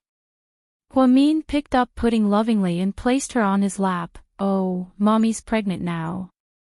You can't carry me." Pudding struggled to get off his lap. "It's okay. The baby in Mommy's belly is still small. Nothing will happen." "Pudding, do you like a younger brother or a younger sister?" Hua-min asked happily. "A younger brother, of course." "Why?" Hua-min was even more intrigued. "Because Little Bean and I are girls. If we become nuns in the future, Daddy and Mommy will be lonely. If it's a younger brother, he can marry a wife in the future so that Daddy and Mommy won't be alone. No one will accompany them." Pudding's reason made Hua-min's eyes hazy with tears. "Pudding, your words really touched Mommy. I'm just saying what I think. Although a younger brother is a bit naughty, he has his advantages. Then, aren't you afraid that Daddy and Mommy will only love the younger brother and not you and Little Bean?" Hua-min asked tentatively. "Mommy, we're not kids who don't know how to behave. We're all born from the same parents. There's no such thing as love. We're the fruits of your love and will be loved equally. It's not like you guys laid the eggs. You don't have to care about them after they're born." Hua-min, okay, you win. Huamin suddenly realized that his eloquence was no match for his 3.5-year-old daughter. Wasn't it too powerful? In the other room, Little Bean said that she was going to coax Qi Ning, but on the way to her aunt's room, she saw the freshly baked egg tarts and forgot about her aunt. She followed the maid all the way to the living room and ate egg tarts in the living room.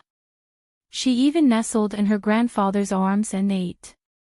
When Qi Ning came out of the shower, she saw several WeChat messages on her phone. Tang Chuan, Ningning, why aren't you answering the phone? Tang Chuan, oh my god, don't scare me. Alright, my heart can't take scares. Tang Chuan, baby Ning, did I do something wrong? Sob, please acknowledge me. Seeing Tang Chuan like this, Qi Ning's heart softened. He picked up his phone and replied, I fell asleep and just woke up. Tang Chuan, damn, you scared me to death. Can you tell me before you go to bed next time?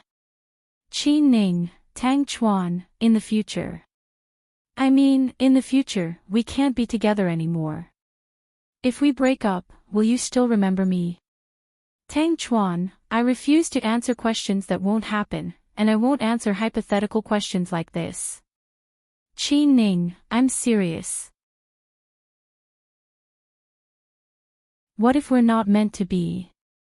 Tang Chuan, then I'll go find matchmaker and get more fate for us. Qi Ning, if we break up, you'll be sad, right? Tang Chuan, no, because we can't break up at all. Qi Ning, Tang Chuan, Ningning, you're weird today. What's wrong? Did something happen? Tang Chuan suddenly realized that Qi Ning was a little sad today, and his heart immediately sank.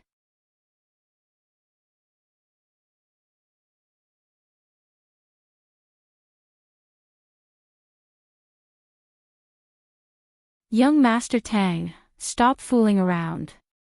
How can a teenage girl who can sit on the board of directors of her family be innocent? You shouldn't only listen to her side of the story. Take it out. Tang Chuan reached out his hand impatiently. What is it? Ji Ning played dumb. Tang Chuan didn't wait for her to finish and grabbed her phone. Then, he pulled her arm and unlocked the phone. Finally, he found the video. After watching it, Tang Chuan's expression changed. He looked at Ji Ning and said, you really put in a lot of effort to set me up. You even went to my mom.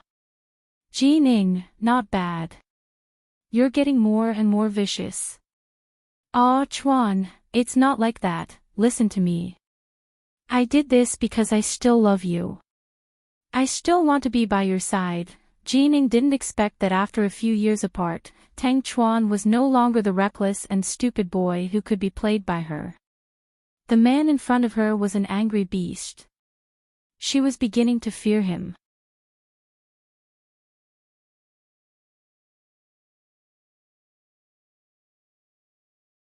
Chapter 2655. Come back to me. Do you think this is a kindergarten where you can come and go as you please? Ji Ning, I fed my heart to a dog back then. I thought you'd be fine as long as you stayed by my third uncle's side for the past few years. I didn't expect you to come out and seek death again. Ah, Chuan, I've always loved you. I married your third uncle because he drugged me and forced himself on me. I had no choice. Ji Ning always thought that Tang Chuan still had feelings for her, so she pretended to be pitiful. Are you too naive, or am I too naive? Do you think I believe such bullshit? Do you really think I'm an idiot? Tang Chuan scolded angrily. Ah, Chuan, believe me, Ji Ning was still begging, but Tang Chuan didn't care about her at all. He grabbed Ji Ning's neck and pressed her down onto the wooden table in the nightclub. The onlookers were scared out of their wits. Young Master Tang, forget it. Why lower yourself to a woman's level? Just do me a favor today. A middle-aged man in his 40s stood behind him. He was the owner of the nightclub. Ji Ning was a frequent customer recently, so he wanted to protect her. However, This angered Tang Chuan even more. Fuck you, I'm not going to give anyone face today. Don't you dare submit your feelings to me. I used to think that men shouldn't hit women, but today, I suddenly feel that women like you are an exception. After speaking, Tang Chuan pulled Jin Ying's hair and slammed her into a pillar on the other side. "Aw!" Jin Ying screamed. The onlookers were also scared out of their wits, but no one dared to stop them. Everyone knew that Tang Chuan used to have a nickname, Mr. Donkey, which meant that he had a temper like a donkey. When he got angry, the earth would shake. Other than Su Yu and Wei Liao, no one could suppress him. Unfortunately, the two of them weren't here right now. The women who came with Jining were also scared out of their wits. Some ran away, while others hid in the corner and didn't dare to make a sound. No one knew how Jining had provoked Tang Chuan. "Ah, Chuan. I was wrong. I won't do it again. Please forgive me." Jining begged with tears streaming down her face. "Forgiving you is something God does, and my duty is to send you to God." Tang Chuan was furious. In fact, in the past few years, although he resented Jining, it was because Jining had been with him once, so he didn't want to kill her. If he wanted to do something to her, she wouldn't have been able to survive until now. However, this woman was not satisfied. She had always thought that Tang Chuan still had feelings for her. Therefore, if one didn't seek death, they wouldn't die. "Help. Call the police. Hurry up." Jining screamed for help when she saw that Tang Chuan had lost his mind. A few rich kids who knew Tang Chuan were also scared silly. "Hurry up and call Lord Su." Young Master Tang listens to Lord Su the most. "Are you stupid?" Lord Su is still in the Municipal Public Security Bureau. He's being detained. Another man was also anxious. "Then what should we do? If this continues, she'll die. Hurry up and call young Master Wei," one of the rich kids shouted. 15 minutes later, Wei Liao arrived. This was one of the few times he drove a sports car because it was an emergency. Wei Liao drove his orange-yellow Lamborghini all the way to the nightclub. In only 15 minutes, he ran countless red lights. Jining wasn't fated to die. When Wei Liao arrived, he grabbed Tang Chuan's collar and pulled him back. "Let go of me." Tang Chuan didn't know who it was, but he tried to shake him off. "You're crazy," Wei Liao roared.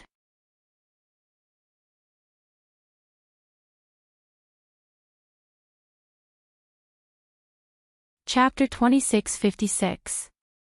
After seeing that it was Wei Liao, Tang Chuan finally came back to his senses. "If you keep doing this, she's going to die." Wei Liao pointed at the woman on the floor and cursed. "She deserved to die," Tang Chuan said confidently. In fact, he didn't do this to Jining himself. He pulled her hair and slammed it against the pillar on the table.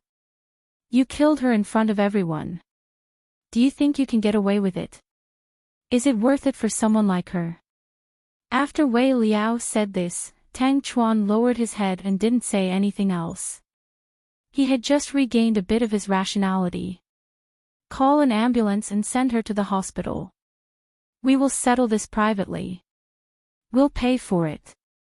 But if anyone dares to leak this out and make a big deal out of it, don't blame me for not showing mercy."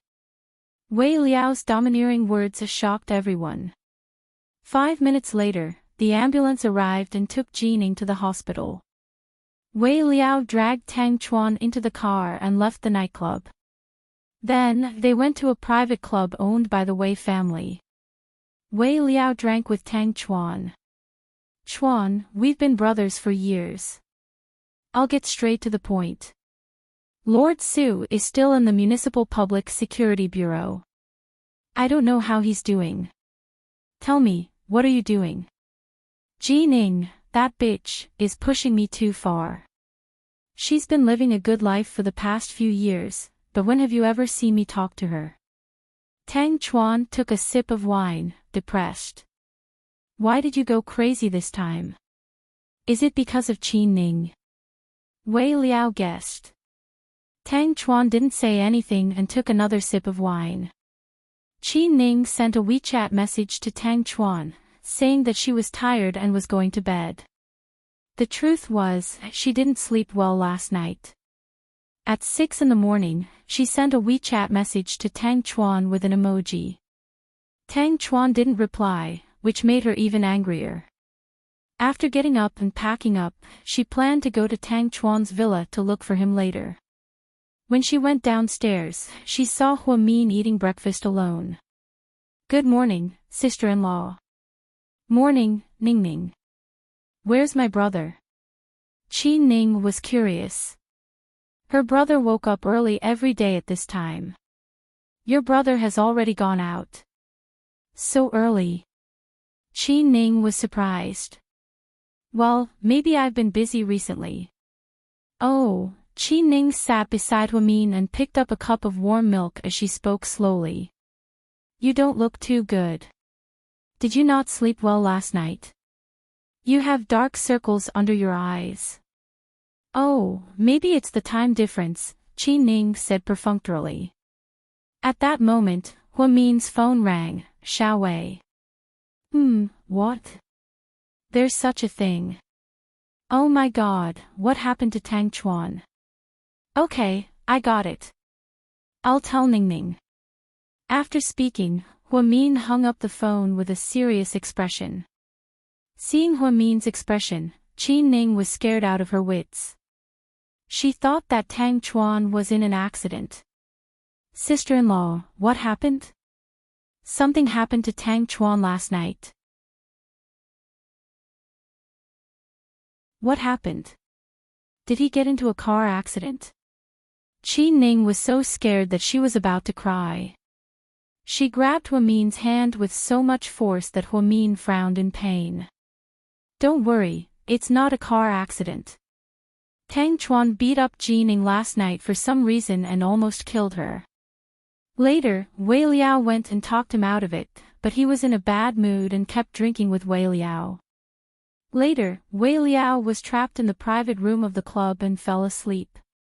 When Xiao Wei went over this morning, she found that Tang Chuan had gastric bleeding and sent him to the hospital. Gastric bleeding? Oh my god. Which hospital is he in right now? Qin Ning covered her mouth, completely ignoring the fact that he beat up Qin Ning. At South Side. Sister-in-law, let's go now. I want to see him. Qin Ning was in a hurry.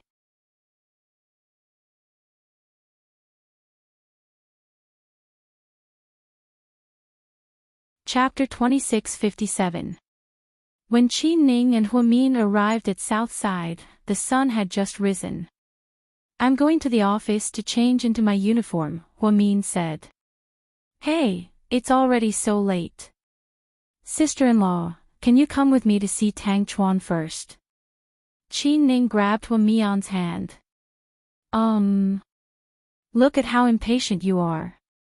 You're not reserved at all. Huamin teased her on purpose. How can I be reserved when I'm in love? Plus, when you were in love with my brother, you were even more lovey-dovey than us. Ha! Huamin was speechless. Just like that, under Qin Ning's constant pestering, Huamin followed Qin Ning to see Tang Chuan before he had time to change out of his uniform. Tang Chuan lived in VIP 6 and enjoyed the treatment of an emperor. Those who knew him would think he was there to recuperate, but those who didn't would think he was there to gain weight. Good morning, Vice Director. Good morning, Vice Director Hua. On the way, all the doctors and nurses greeted Huamin warmly.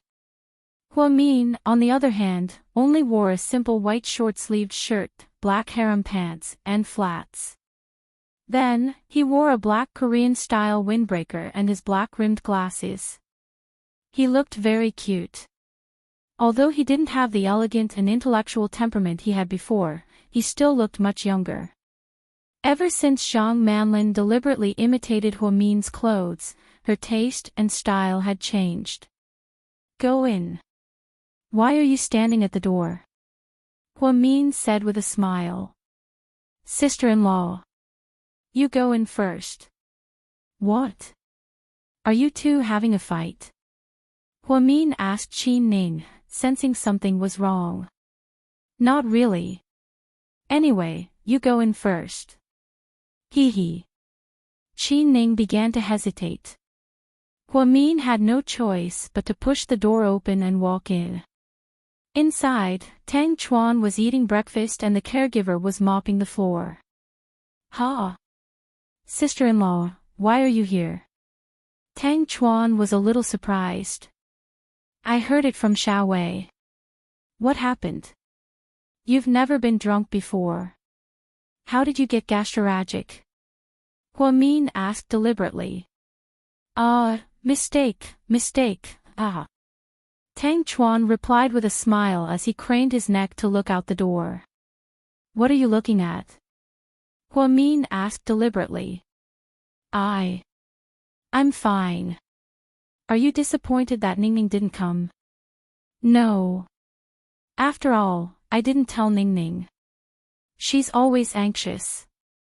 If she knew, she'd probably be worried about me, haha, Tang Chuan said narcissistically. Who's worried about you? It's better if you're dead. I'll let you drink so you won't learn from your mistakes.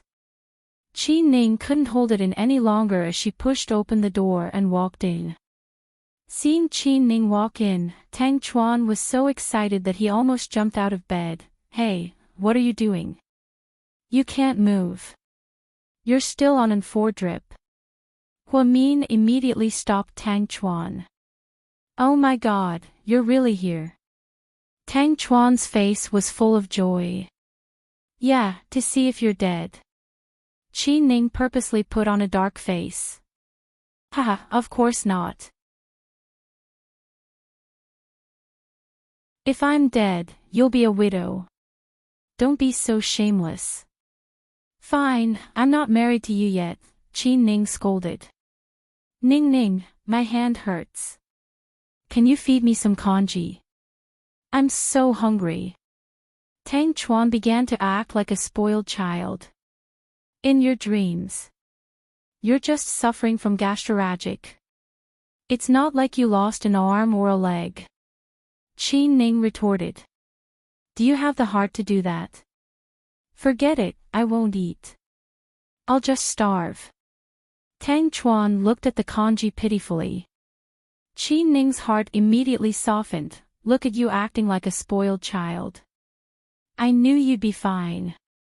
Okay, you two have your fun. I'm going to work. Huamin shook his head helplessly and walked out of the room. At this time, Tang Chuan was even more brazen. He pulled Qin Ning's face and kissed her. What are you doing? Qin Ning bit her lips shyly.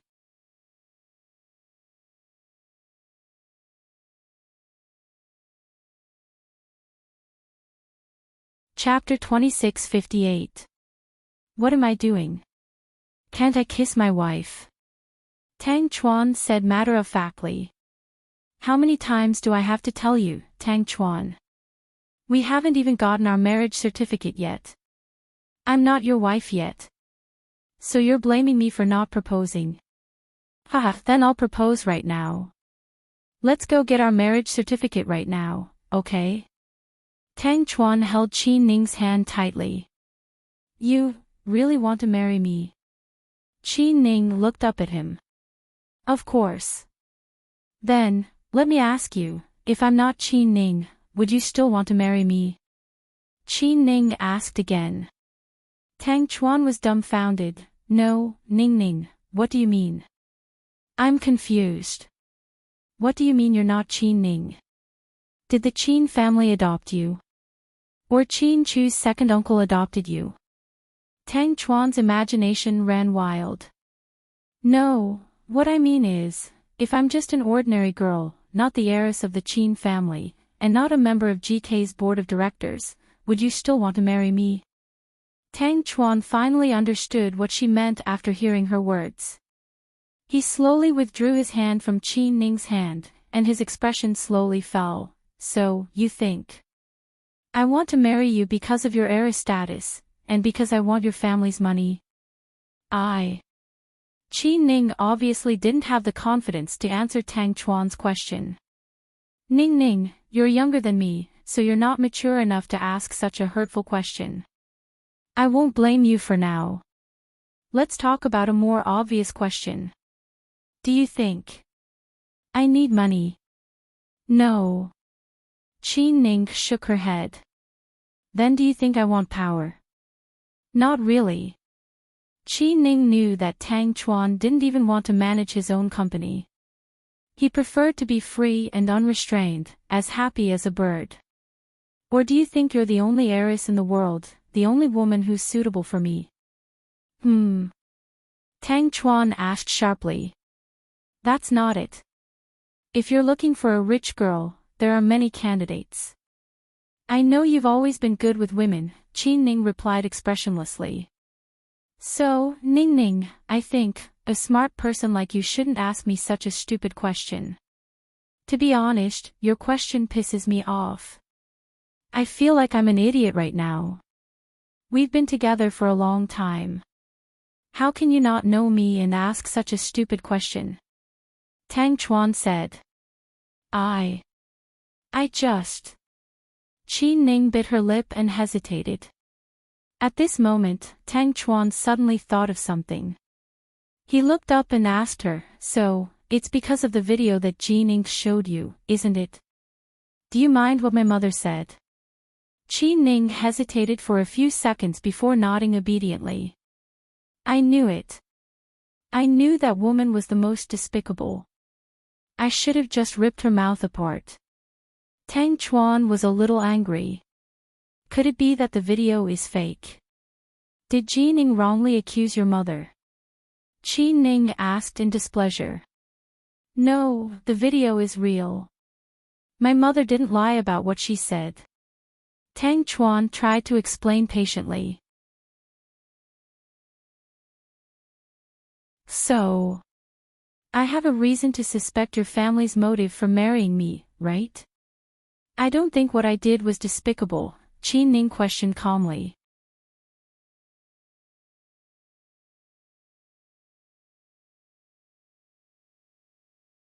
Chapter 26:59. Yes, you can doubt my family, my parents, and my family members, but Ning, you shouldn't doubt my sincerity towards you. You're not a kid anymore. Can't you feel how I treat you? All these years, I've never tried to get close to a woman for any other reason. There are many young stars in the industry, and I can play with any female artist under Lord Su's company for free. Why should I waste my time on you and carefully coax you? I'm not good at being cheap. The fact that Tang Chuan said those words proved that he was really angry. You're right, but what your mother said really hurt me. Whether or not Qi Ning recorded it on purpose, I'm really unhappy. Rest well, I'm going to go now. I don't want to fight with you. After speaking, Qi Ning turned and left. Tang Chuan pulled out the 4-drip from his hand, causing blood to flow out. Auntie Hu was so scared that she screamed, blood.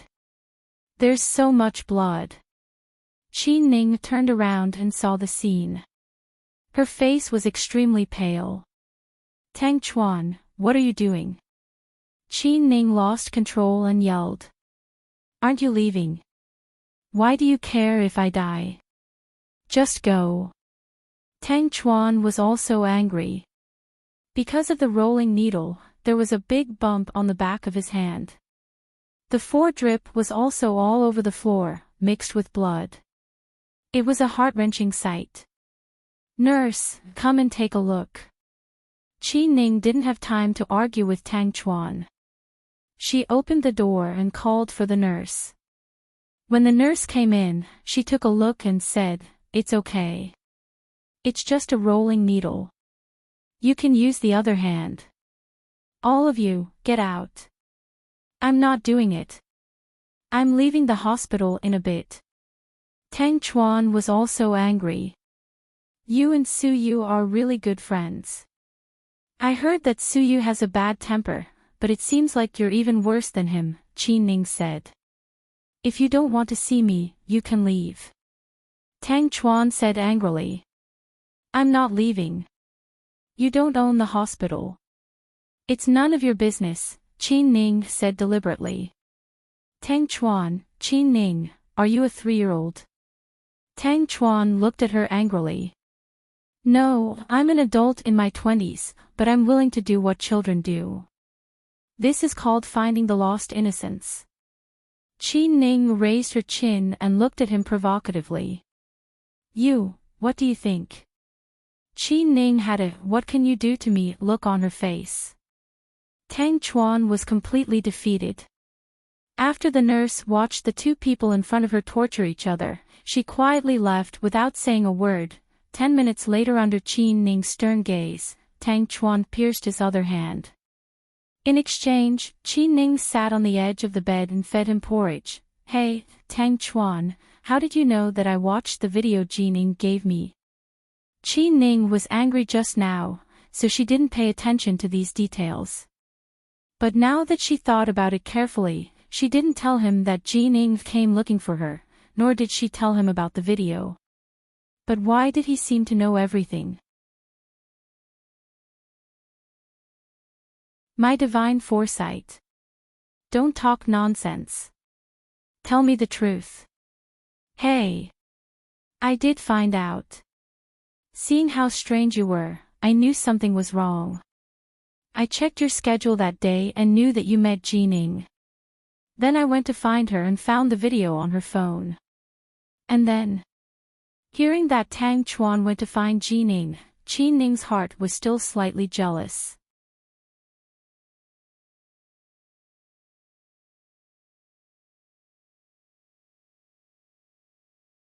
Chapter 2660. Then. Oh, then I beat her up. Pfft. You actually hit a woman. Qi Ning looked at him in disbelief. Come on, that's not a normal woman, okay? Plus, everyone has a bottom line. You're my bottom line, but she kept on doing it. I've tolerated it for a long time. Just because she's a woman doesn't mean she can commit murder and arson. If she's forgiven, wouldn't the world be a mess? Tang Chuan rolled his eyes. Qi Ning thought about it carefully and felt that what he said made sense. Then. Didn't you feel bad when you hit her? Babe, don't mess around. If I felt bad, why would I hit her? Plus, I didn't hit her. Let me correct you, I beat her up, Tang Chuan said shamelessly as he ate his porridge. Okay, you win. Qi Ning looked helpless. Inside his office, Huamin picked up his notebook and was about to go check on the situation.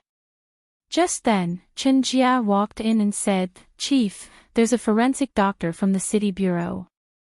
He said he wants to examine Dr. Lu Zai's injuries. You should go take a look. Oh, really? I'll go take a look. Knowing that Lin Mingyu was here, Huamin was a little excited. After all, this was a key piece of evidence that could prove Su Yu's innocence. She hurriedly put on her white coat and went downstairs. Lin Mingyu was just in front of Lu Zai's room. Forensic Dr. Lin. Vice Director Hua. Lin Mingyu spoke in a formal tone. An assistant followed behind him with the necessary equipment in his hands. Thank you for coming. Huamin sincerely expressed his gratitude. You're welcome, Vice Director. It's my job. Let's go. Lin Mingyu pushed the door open and walked in. Lu Zai was watching the morning news. He was a little annoyed when he saw strangers barging in.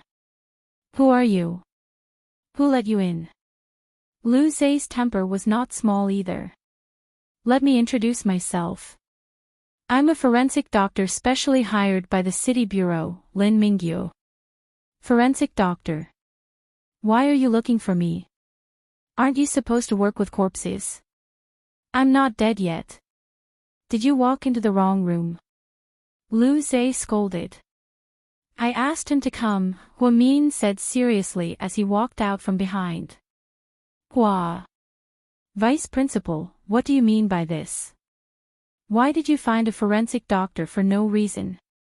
I need to focus on recuperating now, do you understand? I know, but I think there are still many suspicious points in this case, so I invited Dr. Lin to examine your injuries. Injury examination. Are you kidding me? Don't tell me that this kind of thing isn't done by our hospital. Why do we need a forensic doctor? Lu Zhe smirked coldly, his face full of disdain. Of course, our hospital can do it, but we don't have the authority of medical examiner Lin. Nonsense, I'm not accepting any medical examination. Get out. Lu Zhe had lost his patience. You have no right to refuse, unless you cancel the charges against Su Yu, Huamin said righteously. Tease. Hee hee. Vice President, I'm the one who sued your sweetheart. Are you worried? Are you anxious? Huamin heard his words, but he did not get angry. He just looked at him quietly. Lin Mingyu took out a certificate from his briefcase and threw it on the bed in front of Lu Zhe. What is this? He asked. This is the certificate of injury examination from the city bureau. I'm following the orders of the bureau's director to examine your injuries. You better cooperate, Lin Mingyu said bluntly. You think you can prove Su Yu's innocence by examining his injuries? Hee hee. You're too naive, Lu Zhe sneered. Medical examiner Lin's time is precious. Dr. Lu, you'd better cut the crap and cooperate with us. Don't say such shameless things to me after the results are out, Huamian said calmly.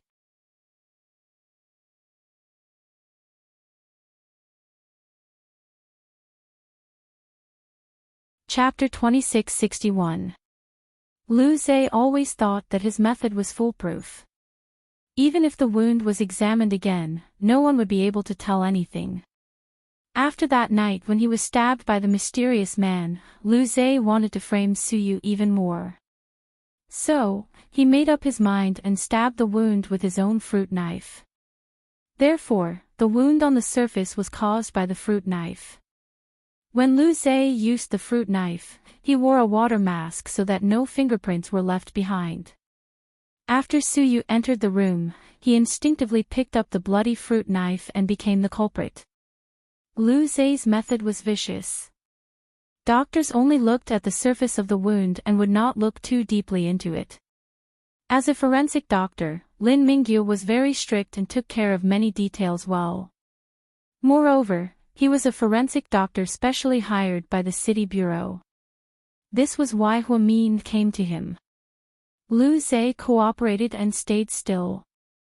Lin Mingyu's assistant took out all the necessary equipment. Lin Mingyu put on a mask and gloves and began to examine the wound. Huamin stood aside and watched quietly. At the same time, he had to endure Lu Zhe's mockery and contempt.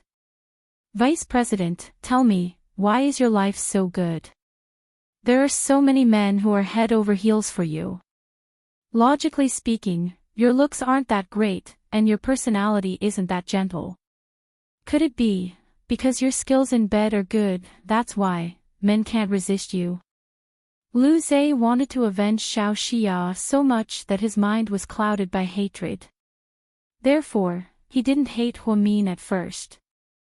However, because he wanted to help Su Yu, he suddenly hated him. Therefore, the words that came out of his mouth were extremely unpleasant. Huamin already knew what he was thinking. He didn't want to argue with him. His face was calm and he had no intention of refuting.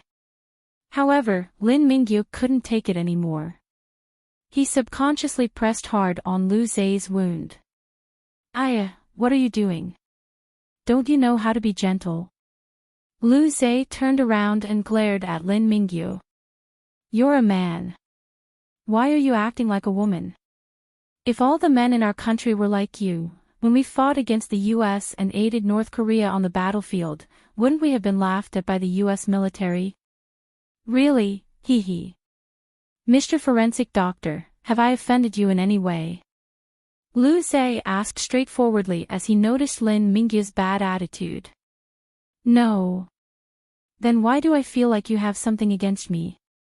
Lu Zhe narrowed his eyes at Lin Mingyu. You're worrying too much. I've always done things by the book. Lin Mingyu's tone was completely formulaic. Lu Zhe couldn't do anything about it. His wound was hurting him, and he wasn't in the mood to continue scolding Huamin. With Huamin's EQ, she could tell that Lin Mingyu had purposely hurt Lu Zhe because he was mocking her. Huamin suddenly felt that although Lin Mingyu looked cold, he actually had a good heart. Unfortunately, they couldn't be friends anymore. Huamin wasn't a saint either. She wasn't going to be friends with every man who liked her. That would be unfair to Mr. Qin. Su Yu, on the other hand, was an exception. To Huamian, Su Yu was her and the twins' savior. Over the past few years, they owed each other a great debt of gratitude. She would never forget how the Su family extended a helping hand and took her in when she was at her most difficult time. 20 minutes later. Okay, it's done. Lin Mingyu took off his mask and let out a sigh of relief. Lu Zhe rolled up his sleeves impatiently. Dr. Lin, what's the result? Huamin looked at Lin Mingyu anxiously.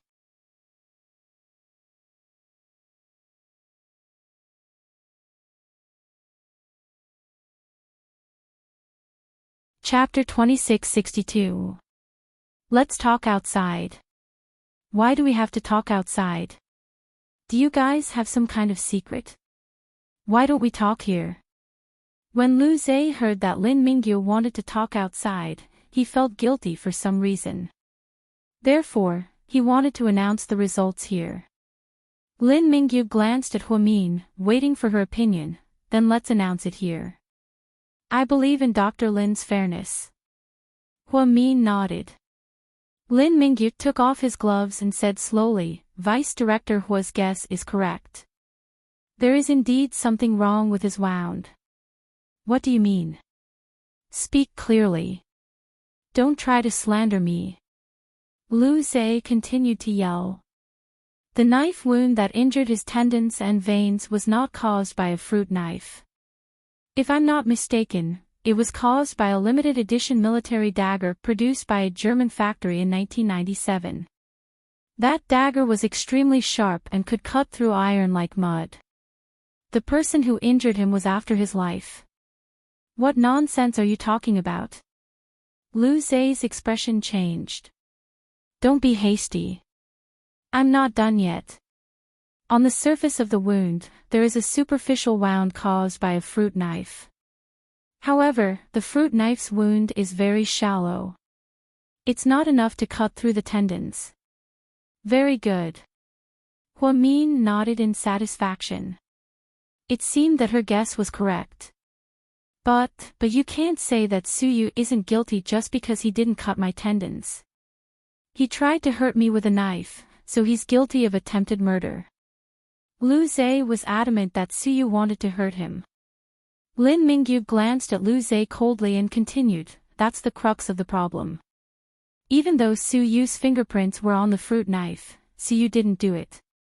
That's impossible. How can you clear his name? There were only the two of us in the room. If he didn't do it, then did I do it myself? Lu Zhe refused to back down. That's right.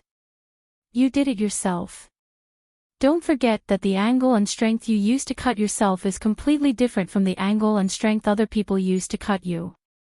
I've been a forensic doctor for many years and have seen hundreds of thousands of knife wounds. I can do an experiment to verify this point, Lin Mingyu said calmly. You're lying. You've wronged me. Lu Zhe panicked.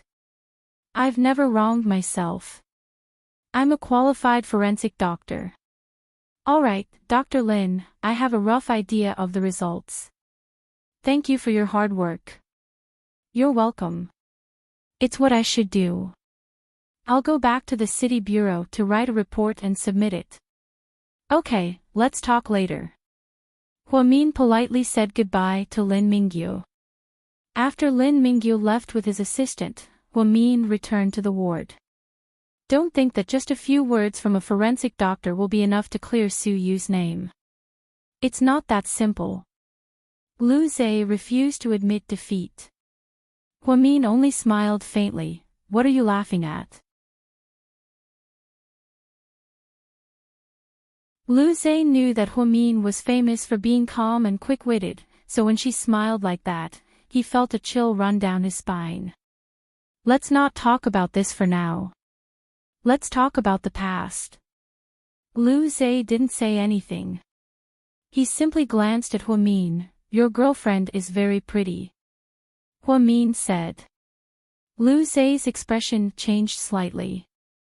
He couldn't hide the panic in his eyes.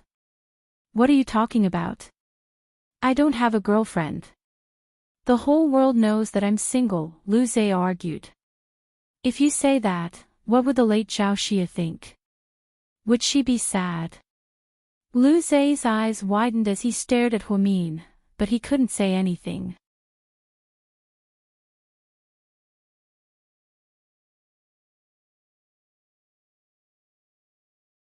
Chapter 2663. You. Lu Zhe didn't expect Huamin to know so much. You didn't expect this, did you? Huamin smiled faintly. Huamin, you're really smart. Lu Zhe narrowed his eyes and looked at Huamin calmly. He no longer called her the hypocritical vice director, he called her Huamian. This has nothing to do with being smart. If you were more observant, you would have noticed. I know Su Yu very well. He would never do something like that, and you wouldn't accuse him for no reason. There's only one reason for you to frame him, and that's because you hate him to begin with. Lu Zhe was about to speak when Huamin continued, Don't worry, I didn't bring a recording pen, and I won't record our conversation. I wouldn't do such a low-level thing. So, you can talk to me casually. You don't have to be so careful. Oh, okay, I believe you. Your character is guaranteed. When did you find out? Lu Zhe asked with a smile. Not long ago. To be honest, I was surprised at first. I didn't expect you to be Zhao Xia's boyfriend. Huamin looked at Lu Zhe calmly. You know Yaya too. When Zhao Xia was mentioned, Lu Zhe's eyes unconsciously became gentle. No, I don't know her. But when she got into trouble, I was coincidentally outside Su Yu's mansion. Although I didn't meet her directly, I indirectly became Su Yu's witness and proved his innocence. Lu Zhe's eyes became gloomy. He looked at Huamin with slight hatred. Yeah, how could I forget? Yaya wanted to use her death to avenge her sister and ruin Su Yu's reputation. But because you testified, Yaya died in vain. Huamin. How could you and Su Yu live in peace after all these years? Lu Zhe was agitated. Although Zhao Xia's death had happened more than 4 years ago, it felt like it happened just yesterday. Lu Zhe, let me correct you. I'm not trying to shirk responsibility. Zhao Xia's death had nothing to do with me. She did it because she wanted to avenge her sister. She didn't do anything wrong, but what she did was a little extreme. Plus, did you really investigate why Su Yu sent Zhao Qingya to prison? Huamin stared at Lu Zhe. Lu Zhe didn't say anything. What Zhao Qingya did at that time was beyond human morality. If I didn't retaliate, I would be a complete coward. So, Zhao Qingya didn't go to prison on purpose. She deserved it. In a country, there are laws that must be obeyed. When a person makes a mistake, they should be punished accordingly. So, whether it's Zhao Qingya or Zhao Xia, their fate can't be blamed on Su Yu. You're Su Yu's friend. Of course you have to speak up for Su Yu. Lu Zhe was a little angry. No, this isn't about friends. I'm looking at this from a fair point of view. Fair? Ha! There's no such thing as fairness in this world. To me, the moment Yaya died, my world had already collapsed. Lu Zhe was devastated. So, you're willing to sacrifice your future to avenge a dead person, no matter the cost. Huamin looked at Lu Zhe sympathetically.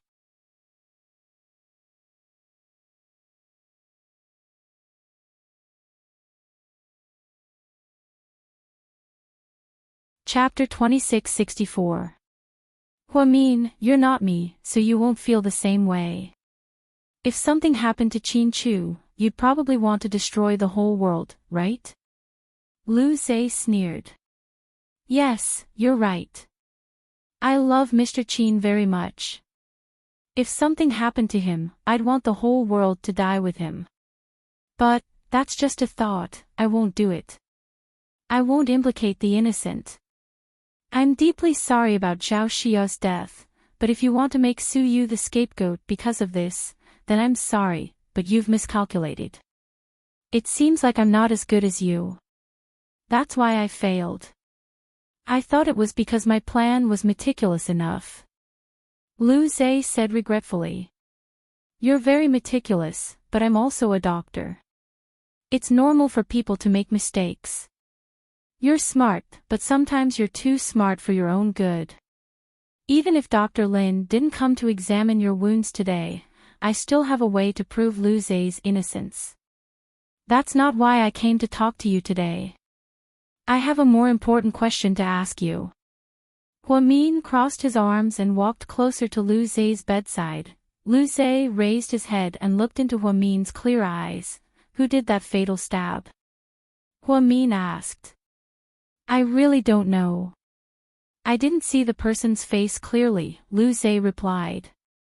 Judging by his expression, he didn't seem to be lying. Huamin frowned slightly.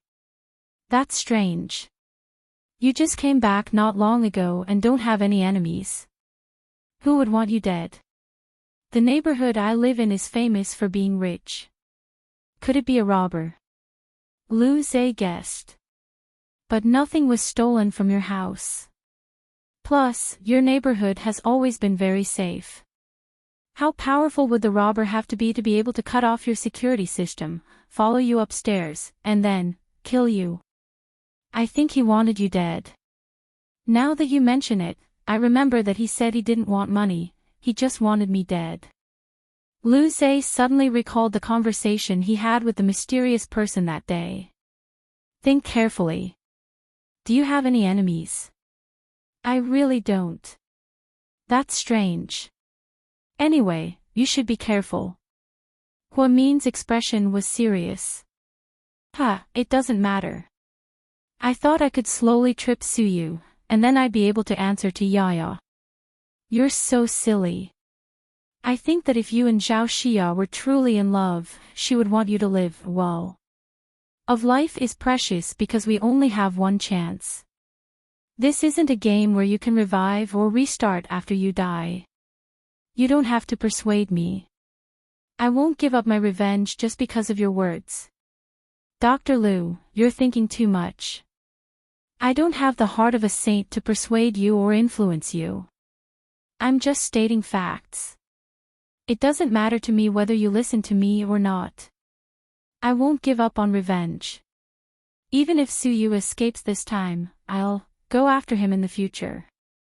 Up to you, but if you insist on appealing this time, you have to think carefully. Once Su Yu clears his name, he'll immediately sue you for framing him. Then, you'll be the one in jail. Lu Zhe didn't say anything after hearing this. Okay, I've said enough for today. Think about the rest.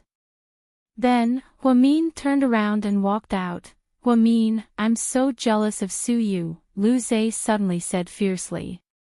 Huamin stopped in his tracks. He knew that Lu Zhe had more to say.